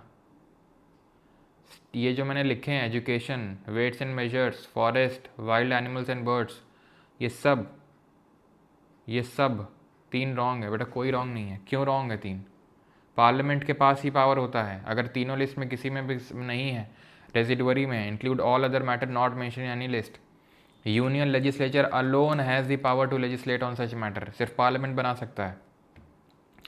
अब क्या हमें सारे सब्जेक्ट्स याद करने हैं बैठ के union state list concurrent list के? तो याद नहीं करने हैं, लेकिन ये थोड़ा सा एक आपको कॉन्सेप्ट क्लियर होना चाहिए आपके माइंड में कि जो इंपॉर्टेंट सब्जेक्ट्स हैं like defence, atomic energy, foreign affairs, war and peace, banking, railways, post and telegraph, airways, ports, foreign trade, currency and coinage, ये सब इंपॉर्टेंट जिनका लेने देना पूरा देश से है वो यूनियन लिस्ट के सब्जेक्ट होंगे। लेकिन जिनका लेने देना सिर्फ एक स्पेसिफिक मान लेते हैं स्टेट्स में बहुत ही छोटे एक एरिया से हैं, जैसे कि एग्रीकल्चर हो गया, पुलिस हो गया, प्रिजन हो गया, local government, public health, land, liquor, trade and commerce, live stock, ठीक है, animal husbandry, state public services, ये सब आपका स्टेट लिस्ट में आएगा। और कॉन्करेंट में आपके जैसे education, transfer of property, agriculture, land हो गया, forest, trade union, adulteration, adoption and succession, ये सब आपके कॉन्करेंट में आएंगे, ओके। शेड्यूल 2 और जो भी आपके, ध्यान रखना, मैरिज हो गया, डिस्प्यूट्स हो गए, ये सब आपके कॉन्करेंट लिस्ट में ही आएंगे। चाहे वो एग्रीकल्चरल डिस्प्यूट ही क्यों ना हो, वो कॉन्करेंट लिस्ट में आएगा। बस एक चीज़ ध्यान रखना, पुलिस, पब्लिक ऑर्डर और लैंड, पुलिस, लैंड और पब्लिक ऑर्डर स्टेट लिस्ट के जो सब्जेक्ट हैं, दिल्ली के केस में, क्योंकि दिल्ली एक स्पेशल केस है क्योंकि वो देश की राजधानी है, ये यूनियन के अंडर में आते हैं, ठीक है। यानी कि दिल्ली का लैंड, पुलिस ऑर्डर और land, police and public order, ये तीनों आपके यूनियन लिस्ट, यानी यूनियन इस पर लॉ बनाता है, यूनियन कंट्रोल करता है। शेड्यूल्स दिए हैं 2, 11, 12, इनके बारे में स्टेटमेंट्स आपको यहाँ पर कंसिडर करने हैं। तो चलिए करते हैं इसको। तो आपने यहाँ पर कर लिया होगा, ये हिंदी में आपका पूरा सवाल है, कर लिया आपने, ओके। तो हम किस तरीके से शेड्यूल्स को याद करते हैं? तो पहले तो हमें ये पता होना चाहिए कि पहले 8 शेड्यूल्स थे और अभी कितने हैं? 12 हैं, जिनको हम इस तरीके से याद करते हैं, टीयर्स ऑफ ओल्ड पीएम, ठीक है, ऑफ ओल्ड पीएम। तो अगर हम बात करेंगे तो 1 से लेकर 12 तक है, जिसमें इसमें क्या है? तो names and territorial jurisdiction of states and union territories, territorial jurisdiction यानी कि नाम और उनका क्षेत्र अधिकार, जितने भी राज्य और केंद्र शासित प्रदेश हैं उनका, ठीक है, क्लियर इतनी चीज़। देन ई से क्या है? ई से एमोल्यूमेंट, यानी जो भत्ता मिलता है प्रेसिडेंट, वाइस प्रेसिडेंट, इन सबको, जो जजेस हो गए, इन सबको ये लिखा हुआ है एमोल्यूमेंट। ए में है एफर्मेशन ओथ, तो जो मिनिस्टर्स वगैरह हैं या फिर मेंबर ऑफ पार्लियामेंट हैं या फिर मेंबर ऑफ स्टेट लेजिस्लेचर हैं, उन सबका एफर्मेशन एंड ओथ जो है वो 3rd शेड्यूल में मेंशन्ड है, एफर्मेशन एंड ओथ। आर से है आपका राज्यसभा, ठीक है, यानी राज्यसभा में सीट एलोकेशन दिया हुआ है, सीटों का आवंटन दिया हुआ है। एस से है शेड्यूल्ड एरियाज़, ठीक है, शेड्यूल्ड एरियाज़ के बारे में दिया हुआ है। ओ से यहाँ पर है अदर शेड्यूल्ड एरियाज़, ठीक है, other scheduled areas. 6 schedule areas में आपके कौन कौन से स्टेट आते हैं, तो ये 6 शेड्यूल है आपका। 6 में आपका आता है एटीएम मनी। एटीएम में हम याद करते हैं असम, त्रिपुरा, मिज़ोरम और मेघालय, ठीक है, ये चीज़ ध्यान रखना, ये एटीएम मनी है, मणिपुर नहीं है इसमें, ये इंपॉर्टेंट चीज़ें नोट करने वाली। एफ में है आपके फेडरल प्रोविजंस। व्हेन आई से फेडरल प्रोविजंस, तो वही जो यूनियन लिस्ट, स्टेट लिस्ट और कॉन्करेंट लिस्ट की जो चर्चा कर रहे थे वही दिया हुआ है इसमें। ये ओ से क्या है, ये ओ से ऑफिशियल लैंग्वेजेस, यानी कि जो आधिकारिक भाषाएं हैं वो दी हुई हैं इसमें। ऑफिशियल लैंग्वेजेस जो ओरिजिनली कितनी थी, 14 थी, अभी कितनी है, 22 है, जो आपको पता होना चाहिए कौन से अमेंडमेंट से किसको ऐड किया गया है, जो अभी देखेंगे। तो 8 शेड्यूल थे ओरिजिनली, बाद में इनको ऐड किया गया, जो आप यहाँ पे देख पा रहे हैं। जैसे कि इसको पहले अमेंडमेंट से ऐड किया गया, फर्स्ट अमेंडमेंट से, ठीक है, इसको 52nd अमेंडमेंट से ऐड किया गया, ठीक है, इसको 73rd अमेंडमेंट से ऐड किया गया एंड इसको 74th अमेंडमेंट से ऐड किया गया। चीज़ आपको पता होना चाहिए। तो इसमें क्या है, इसमें है आपके लैंड प्रोविजंस, ठीक है, एबॉलिशन ऑफ ज़मींदारी सिस्टम के बारे में इसमें। और इसमें ये भी एक क्लॉज को ऐड किया गया था कि कोई भी लॉ जो पार्लियामेंट और स्टेट लेजिस्लेचर ने बनाया और उसको अगर इसमें डाल दिया गया इस पर्टिकुलर 9th शेड्यूल में, तो it is immune from judicial review, यानी जुडिशरी इस पर रिव्यू नहीं कर सकती है। लेकिन एक फेमस केस है जिसको हम 9th शेड्यूल केस के नाम से जानते हैं, the case is IR Coelho case. IR Coelho case की अगर बात करेंगे तो इसमें सुप्रीम कोर्ट ने ये बोला था कि भाई आपने जो 1973 से पहले जो चीज़ें रख ली इसमें ठीक है, कोई बात नहीं, लेकिन उसके बाद वाली जितनी भी चीज़ें हैं उस पर जुडिशरी बिल्कुल रिव्यू कर सकती है, क्योंकि जुडिशियल जो रिव्यू है वो बेसिक फीचर है कॉन्स्टिट्यूशन का, ठीक है। तो ये चीज़ यहाँ पे नोट करने वाली है। क्लियर है यहाँ तक सभी को कि ये जो पर्टिकुलर केस है 2007 में हुआ था, ये 2007 में।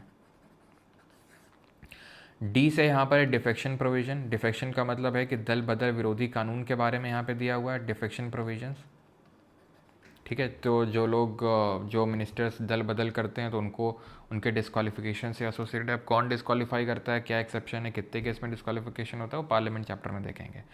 इसको 73rd अमेंडमेंट से ऐड किया गया, पंचायत के प्रावधानों से संबंधित है ये आपका, और ये आपका म्यूनिसपैलिटी या नगर पालिका के प्रावधानों से संबंधित है। ओके, तो अनुसूची 2 की अगर बात करेंगे तो इसमें एमोल्यूमेंट भत्ता दिया हुआ है, containing provision relating to oath, no, वो शेड्यूल 3 में है। ये जो लिखा हुआ है शेड्यूल 3 है, तो पहला वाला गलत। ये पंचायत है, बिल्कुल सही है, 29 फंक्शनल मैटर्स है इसमें। एंड ये शेड्यूल 12 म्यूनिसपैलिटी, बिल्कुल सही है, लेकिन इसमें 29 नहीं 18 फंक्शनल मैटर्स हैं, तो 2 only would be the correct answer. Municipality में अगर बात करेंगे 18 फंक्शनल मैटर्स हैं, ना कि 29, ठीक है, 29 इसमें है और 18 इसमें है। चलिए 20th पे आते हैं। Which of the following describes the correct relationship between the expert and their comment on the nature of Indian federalism? KC Wheare, Granville Austin या फिर मॉरिस जॉन्स। तो इन्होंने क्वाज़ाई फेडरल बोला इंडिया के फेडरल स्ट्रक्चर को, बिल्कुल सही है। ग्रेनवेल ऑस्टिन ने कोऑपरेटिव फेडरलिज्म बोला, ये भी सही है। मॉरिस जॉन्स ने बार्गेनिंग फेडरलिज्म बोला। और आइवर जेनिंग्स ने क्या बोला, what did Ivor Jennings said? तीसरे ऑप्शन नंबर डी, तीनों ही सही हैं, ठीक है। आइवर जेनिंग्स ने बोला फेडरेशन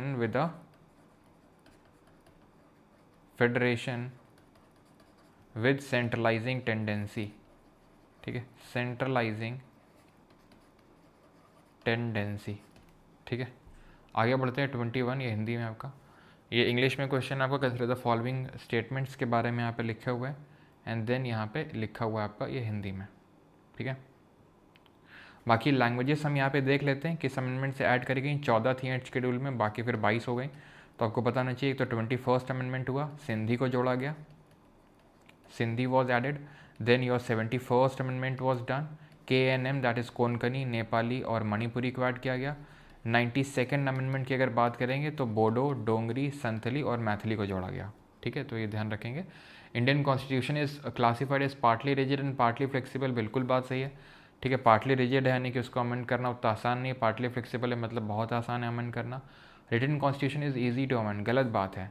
रिटन कॉन्स्टिट्यूशन को थोड़ा सा मुश्किल होती है अमेंड करने में। जो अनरिटन कॉन्स्टिट्यूशन होता है, जैसे कि अगर बात करेंगे जो अनरिटन कॉन्स्टिट्यूशन होता है वो UK का है, दो मेन यहाँ पर डिफरेंसेस होते हैं। पहला तो ये होता है रिटर्न वाला एक सिस्टमेटिकली कोडिफाई किया जाता है, सिस्टमेटिकली कोई एक कमेटी बैठती है, असेंबली बैठती है और वो कॉन्स्टिट्यूशन बनाने का काम करती है, जैसे हमारे लिए कॉन्स्टिट्यूंट असेंबली ने बनाया। लेकिन अनरिटन में क्या होता है, जो पहले के रूल्स एंड बाई लॉज जो चले आते हैं, ठीक है, तो जो रूल्स वगैरह उन्हीं को एक क्लब करके कॉन्स्टिट्यूशन बोल दिया जाता है, जबकि वो होता नहीं है, ठीक है। और रिटन कॉन्स्टिट्यूशन को अगर बात करेंगे तो इसको अमेंड करना आसान नहीं होता है, अनरिटन को बहुत आसान होता है। तो दूसरा वाला गलत हो जाए आपका, पहला सही हो गया। एंड ये ऑप्शन ए और डी यहाँ पर सेम हो गए। Under the federal structure states are not merely agents of the, इसको 1 and 2 कर लो, ठीक है, 1 and 2। तो under the federal structure states are not merely agents of the federal government but draw their authority directly from the constitution. बिल्कुल, अगर federal structure की बात करें तो फेडरल स्ट्रक्चर में ऐसा नहीं है कि यूनियन के पास ही सारी पावर है और वहीं से ही पावर मिल रही स्टेट को। स्टेट्स अपनी पावर या अथॉरिटी डिराइव कहाँ से कर रहे हैं, वो डिराइव कर रहे हैं कॉन्स्टिट्यूशन से डायरेक्टली। तो आंसर होगा option number A, 1 and 3 only. 22 पे आते हैं। Match the schedule with the constitutional amendment act that added it, ठीक है। तो नया शेड्यूल हमने देखा, फर्स्ट अमेंडमेंट से पहले संविधान संशोधन से जोड़ा गया, 10वें वाले को 52वें से और 11वें वाले को 73वें से जोड़ा गया, ना कि 74वें से। तो option number D 1 and 2 answer हो जाएगा इसका। 23 by cameralism is an essential feature of the union constitution. ये इंग्लिश में और ये हिंदी में करिए।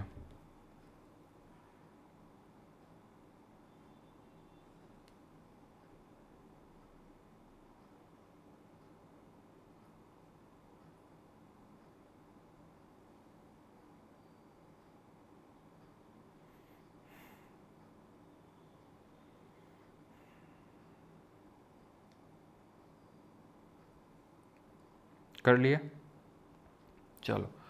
तो यहाँ पर आंसर क्या होगा, by cameralism is an essential feature of unitary constitution. बिल्कुल गलत बात है। बाई कैमरलिज्म का मतलब है दो हाउसेज हैं, एक तो जैसे इंडिया में लोकसभा है और राज्यसभा है। तो राज्यसभा में राज्यों की सभा है, राज्यों को रिप्रेजेंटेशन दिया गया, स्टेट्स को रिप्रेजेंटेशन दिया गया है। तो क्योंकि स्टेट्स को रिप्रेजेंटेशन दिया गया है, दैट मीन कि ये आपका फेडरल फीचर होगा। क्यों? क्योंकि जहाँ पे स्टेट को पावर दी जाती है वो फेडरल फीचर होता है, ना कि यूनिटरी। तो पहला हुआ गलत, ठीक। The Indian constitution supports a dual government where both the union and states draw their authority directly from the constitution. Indian government जो है डुअल गवर्नमेंट को सपोर्ट करता है, इंडियन कॉन्स्टिट्यूशन, जहाँ पे दोनों यूनियन और स्टेट्स अपनी अथॉरिटी ड्रॉ करते हैं कॉन्स्टिट्यूशन से। बिल्कुल सही है। Supremacy of constitution means that no government और लॉ इज सुपीरियर टू। बिल्कुल सही है ये भी, ठीक है। सुप्रीमेसी ऑफ कॉन्स्टिट्यूशन का मतलब ये कि कोई भी कानून संविधान से ऊपर नहीं है, ठीक है। 24 सेकेंड लास्ट क्वेश्चन है ये हमारा। The consider the following statement about India's unitary features. ये हिंदी में आपका।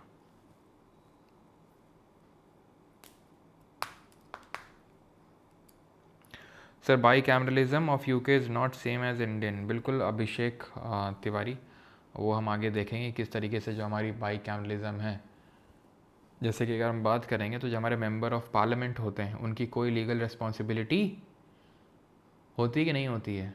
नहीं होती है, ठीक है। कि होती है, जल्दी से बताओ। मैंने आपको क्या बताया था लीगल रिस्पॉन्सिबिलिटी के बारे में? वही बना देगी। क्या लिखते हो भाई? कंप्यूटर बैच जो हमने बोला तो इंक्लूड नहीं हुआ भाई, उसकी क्लासेस अभी स्टार्ट नहीं हुई। कंप्यूटर की जो क्लासेस स्टार्ट होंगी वो मंडे से स्टार्ट होंगी, ठीक है।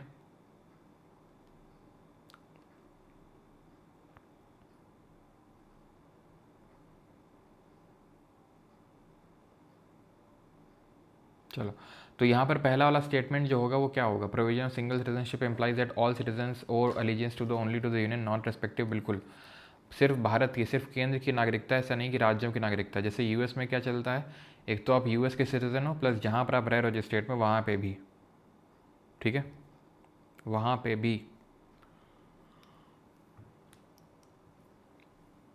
ठीक है, तो पहला वाला यहाँ पे आपका सही होगा क्योंकि इंडिया में सिंगल सिटीजनशिप चलती है। और ये कहाँ से बोरो किया हमने? ये फीचर कहाँ से बोरोड है? द पावर ऑफ यूनियन और centre to appoint the governors of the state is a clear indicator of the federal system. Wrong है। The power of the union centre to appoint governor जो state का head है, अभी हमने देखा था unitary feature है। कहाँ से लिया? कनाडा से। कनाडा से हमने और क्या लिया है? कनाडा से हमने लिया है federation with a strong centre, residuary power vest with centre, appointment of governor by centre. तो सी से सेंटर, सी से कनाडा से सारी चीज़ें ली हैं। The existence of single constitution for both union and state is a unitary feature. Yes, अगर single ना होता तो कैसा होता, डुअल होता, यानी इस यूनियन के पास उसका खुद का कॉन्स्टिट्यूशन होता और स्टेट के पास उसका खुद का होता, जो नहीं है स्टेट के पास, मतलब कि यूनिटरी फीचर है आपका। Answer 1 and 3 only. अगेन यहाँ पे भी रिपीटेड है यार, ठीक है, तो 1 एंड 3 ऑप्शन नंबर सी। चलिए, तो 1 और 3 हो जाएगा। एंड आखिरी क्वेश्चन है ये आपका, census and inter state trade and commerce are subjects listed exclusively in the union list. Census और inter state trade and commerce ये यूनियन लिस्ट में, सही है आपका। Weights and measures in electricity are subjects listed in the concurrent list. थोड़ी देर पहले देखा था, वेट्स एंड मेजर्स पहले स्टेट लिस्ट में था और अभी कहाँ पर है, कॉन्करेंट लिस्ट में है, ठीक है। अभी किस कहाँ पर है, कॉन्करेंट लिस्ट में है, ध्यान रखना, क्लियर। और वहीं अगर बात करेंगे इलेक्ट्रिसिटी की तो ये भी कॉन्करेंट लिस्ट में है, तो ये भी आपका सही है। Agriculture and betting and gambling ये स्टेट लिस्ट में है, ये भी आपका सही है। Answer option number A 1, 2 and 3। Okay, clear. Inter state trade and commerce हो गया आपका, और सेंसस हो गया, ये यूनियन लिस्ट में है 7th शेड्यूल के। Weights and measure electricity concurrent में, एग्रीकल्चर बेटिंग एंड गैम्बलिंग का है, ये आपके स्टेट लिस्ट में। तो ऑप्शन नंबर डी, तीनों ही आपके सही हैं। चलिए, हिंदी में ये आपका।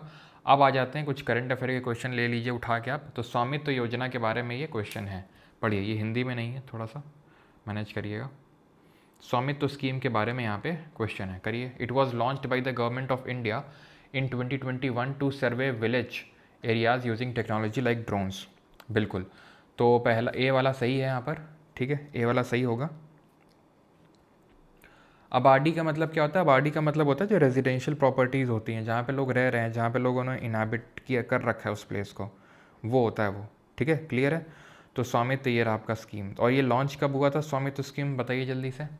As of late 2024 millions of property cards have been distributed under the scheme, ये भी सही है। जनरलिस्टिक टाइप है, ऐसा कुछ नहीं है कि नहीं इतने ही बांटे गए हैं कार्ड। अगर बहुत स्पेसिफिक होता नंबर में तो थोड़ा सा हम डाउट करते, लेकिन बहुत स्पेसिफिक नहीं है नंबर में ये। It is aimed at urban housing for the poor, बिल्कुल नहीं। आप देखो गांव की बात हो रही है यहाँ पे, तो अर्बन नहीं बल्कि रूरल हाउसिंग के बारे में है ये। तो तीसरा वाला सी वाला गलत होगा यहाँ पर। आंसर हो जाएगा कौन सा, A, B and D. The scheme covers mapping of rural inhabited areas across several states, ठीक है। तो ए, बी एंड डी यहाँ पर सही होगा। अगर इसकी बात करेंगे तो इसको लॉन्च किया गया था 24 अप्रैल को, 24 अप्रैल को इसको लॉन्च किया गया था। ये किस मिनिस्ट्री के तहत आती है, मिनिस्ट्री ऑफ पंचायती राज,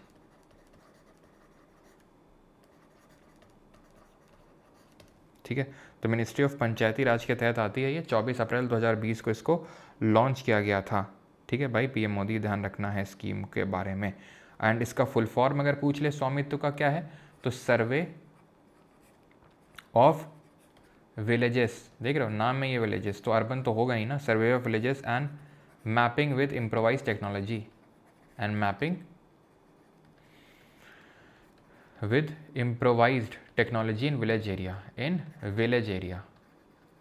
अब आपको ये ध्यान रखना है कि जो भी स्कीम होती है उसका कुछ ना कुछ तो ऐसा लॉन्ग फॉर्म होता है जो उसके अंदर ही उसका हिडन मीनिंग छुपा होता है। तो कई बार ऐसा कुछ पूछता है कि ये स्कीम किसके बारे में है, तो थोड़ा सा हम उस स्कीम के नाम पे भी ज़रा गौर फरमाएं कि यहाँ पे वी से विलेज हो सकता है, यहाँ पे भी ऐसा वी से विलेज हो सकता है। तो इस तरीके से आप मैच करना होता है। ये तो स्टेटमेंट वाला बेस मैंने दे दिया, लेकिन ऐसा नहीं कि सारे क्वेश्चन स्टेटमेंट वाले आएंगे, वन लाइनर भी काफ़ी आएंगे। और अगर इस तरीके से आता है तो स्टेटमेंट वाले क्वेश्चन से पहली बात तो डरना नहीं है, क्योंकि ये आसान होते हैं। आपने देखा सी वाला हमने एलिमिनेट किया और हमारा आंसर आ गया।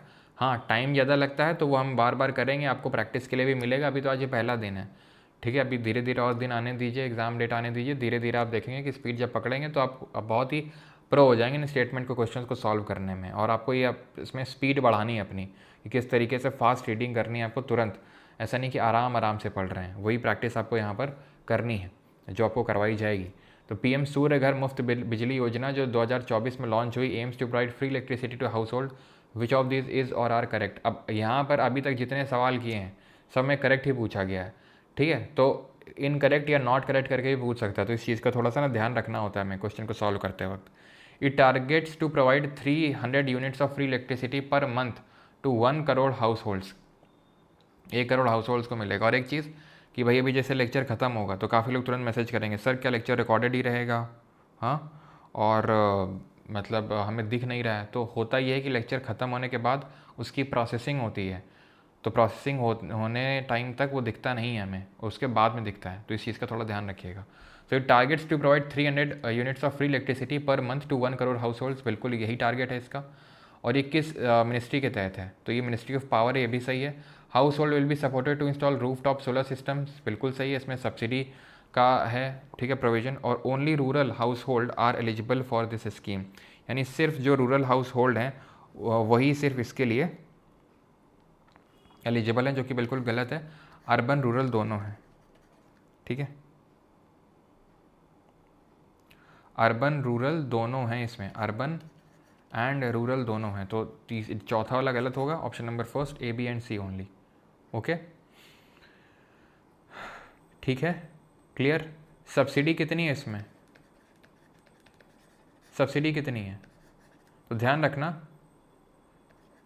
30,000 पर किलोवाट तक की है, ठीक है, 30,000 पर किलोवाट तक की, फॉर फर्स्ट 2 किलोवाट तक का अगर आपको लगाना है तो, ठीक, क्लियर है। और मैक्सिमम कितनी सब्सिडी मिलेगी इसमें, 78,000 की, ठीक है, मैक्सिमम ऑफ 78,000, क्लियर है। तो 1 किलोवाट का सिस्टम है, 30,000 सब्सिडी मिल गई, 2 किलोवाट का है तो 60,000 सब्सिडी मिल गई, और अगर 3 किलोवाट का है तो ध्यान रखना 2 किलोवाट, 1 किलो का वाट का 30,000, 2 का 60,000। लेकिन अगर तुम 3 किलोवाट का लगा रहे हो ना, तो एक्स्ट्रा वो जो तीसरा है उसके लिए तुमको 30,000 नहीं 18,000 की मिलेगी, मतलब मैक्सिमम 78,000 की फॉर सिस्टम्स 3 किलोवाट तक के या फिर उससे ऊपर, चाहे कितने का लगाओ, चाहे 3 किलोवाट, 1 किलोवाट तक का है 30,000, 2 किलोवाट तक का है 60,000, 3 किलोवाट तक का 78,000, उससे ऊपर है तो भी 78,000, यानी कैपिंग 78,000 की। पीएम विश्वकर्मा योजना जो मोदी जी ने अपने बर्थडे में लॉन्च करी थी 17 सितंबर 2023 को, कौन सा करेक्ट है। It aims to provide support to traditional artisans and crafts people, yes. Beneficiaries receive skill training tool kit incentives and collateral free loans, yes, collateral free loans इसमें मिलते हैं। और किस तरीके से लोन मिलता है, तो 2 ट्रेंचेस में मिलता है ये लोन, ठीक है। पहले ट्रांच में अगर बात करेंगे तो अप टू ₹1,00,000 और दूसरे में अप टू ₹2,00,000 तक का मिलता है दूसरी बार में, ठीक है। The scheme is implemented by ministry of micro small and medium enterprises, बिल्कुल सही। एमएसएमई डे हम कब सेलिब्रेट करते हैं जरा बताइए तो जो भी विश्वकर्मा स्कीम, विश्वकर्मा मतलब जो इस तरीके से आर्टिशंस और जो वर्कर्स हैं, जो हैंडीक्राफ्ट वर्कर हैं, ठीक है, तो उनके लिए है, ये ध्यान रखिएगा, ओके। एंड इसमें अबव 60 ईयर्स आर एलिजिबल, ऐसा कोई एज की कैपिंग नहीं है कि इसके ऊपर वाले कर सकते हैं नहीं कर सकते हैं, ऐसी कोई कैपिंग नहीं है, ठीक है। और ये रूरल और अर्बन एरियाज़ दोनों के जो आर्टिशंस या क्राफ्ट्स पीपल हैं उन सब के लिए है ये, ऐसा नहीं कि सिर्फ रूरल या अर्बन, ठीक है, ऐसा कुछ नहीं है। आंसर है A B and C, option number first. 29 second last question है। The UNSC has temporarily lifted the travel ban on which of the following, allowing a potential official, अभी रिसेंट की न्यूज़ है, allowing a potential official visit to India। तो किसको allow कर दिया, तालिबान का जो फॉरेन मिनिस्टर है, मिनिस्टर आमिर खान मुत्तकी, इसको अलाउ कर दिया है, तो ये अब इंडिया जो है विजिट कर सकता है, तालिबान फॉरेन मिनिस्टर आमिर खान मुत्तकी। और आखिरी क्वेश्चन है, starting from 4 October the RBI introduced a new cheque clearing system, what is the key feature of this system, तो क्या की फीचर है। All cheques will require biometric verification before clearing, ऐसा कुछ नहीं, cheques will clear within hours, ये सही है आपका, ठीक है। अब विद इन आवर्स ही चेक क्लियर होंगी, 102 दिन का जो पहले टाइम लगता था वो नहीं लगेगा, विद इन आवर्स क्लियर होंगी, स्टार्टिंग फ्रॉम 4 अक्टूबर 2025, राइट। चलिए, तो यहाँ पर हमारा होता है सेशन ख़त्म। अब पता नहीं कि आपने ट्रैक किया नहीं किया, जिन लोगों ने किया वो बता सकते हैं कि आपने कितना स्कोर किया, ठीक, व्हाट वाज योर स्कोर,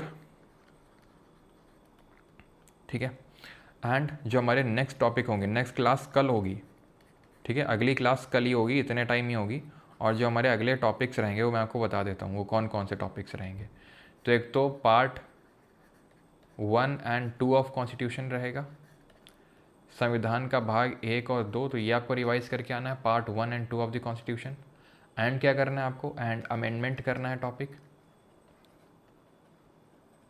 ठीक है, अमेंडमेंट टॉपिक करना आपको, पार्ट 1 एंड 2 ऑफ कॉन्स्टिट्यूशन हो गया और अमेंडमेंट हो गया। और कौन सा टॉपिक एक छोटा सा दिया जा सकता है आपको, आपको वो पार्ट 1 एंड 2 हो गया। फंडामेंटल राइट बड़ा हो जाएगा आपके लिए। Part 1 and 2 and amendment.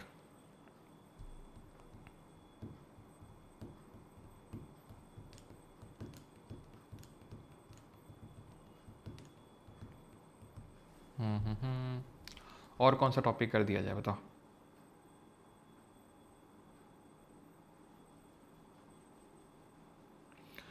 Yes, fundamental duties रख लो, ठीक है।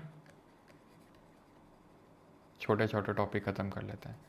फंडामेंटल ड्यूटीज़, तो ये 3 टॉपिक्स जो हैं कल करके आने हैं आपको। ऑलराइट, कैसा लगा आज का लेक्चर जल्दी बताइए। आईबी का ओके आंसर किया आ गया है, देखते हैं जैसा होता है। ओके एंड बताते हैं आपको।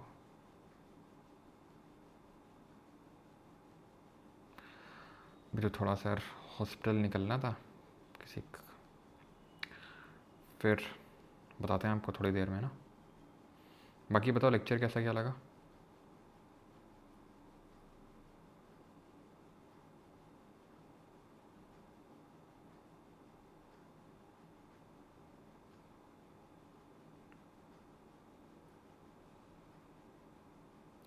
बेहतरीन, ज़बरदस्त, भोकाली पीएमपी कंप्यूटर कोर्स भाई आ जाएगा, कल से स्टार्ट हो अब होगा, ठीक है, और मंडे से। ऑलराइट, नाइस, इंटरेस्टिंग, बहुत अच्छा।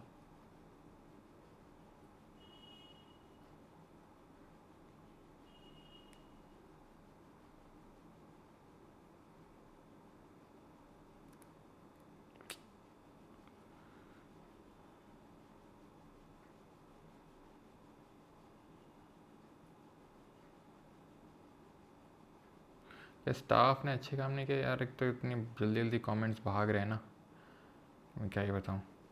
एक सेकंड रुको।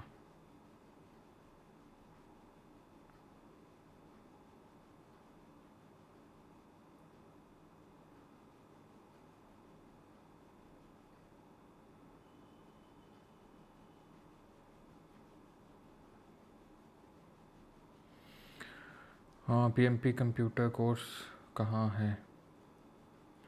घर में हमारे, ले जाओ के घर से। बोल दिया कि मंडे से स्टार्ट होगा ना, कहाँ है?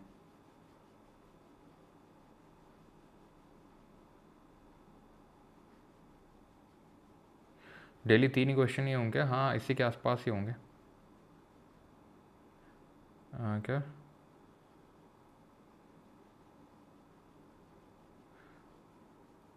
आज थोड़ा लो लग रहा है, हाँ थोड़ी सी तबीयत सही नहीं है, इसी वजह से हॉस्पिटल जाना है।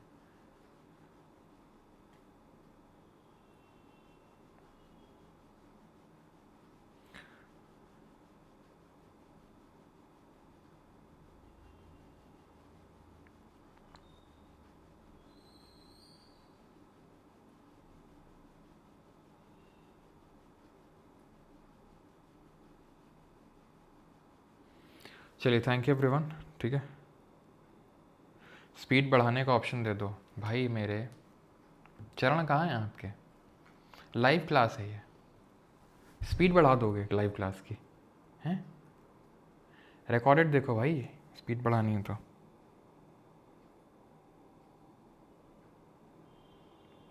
कमेंट का यार मुझे कुछ देखना पड़ेगा, इतने सारे स्टूडेंट्स हैं ना, कमेंट भाग रहे हैं ऊपर करो तो।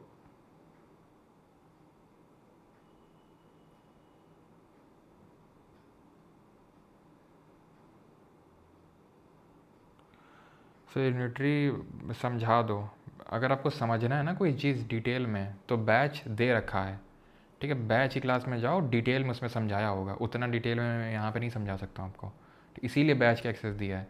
कोई कॉन्सेप्ट नहीं समझ में आ रहा, बैच में जाओ, डिटेल में उसको समझो जाके, ठीक है, इसीलिए बैच फ्री में दिया है।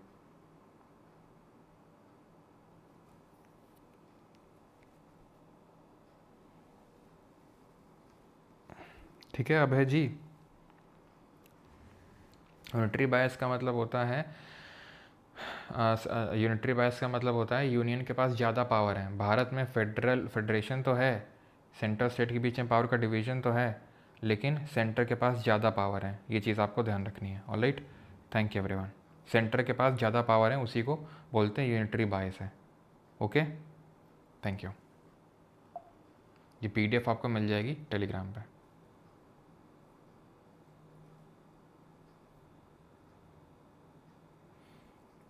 मिलते हैं कल सेम टाइम पे। Okay, thank you.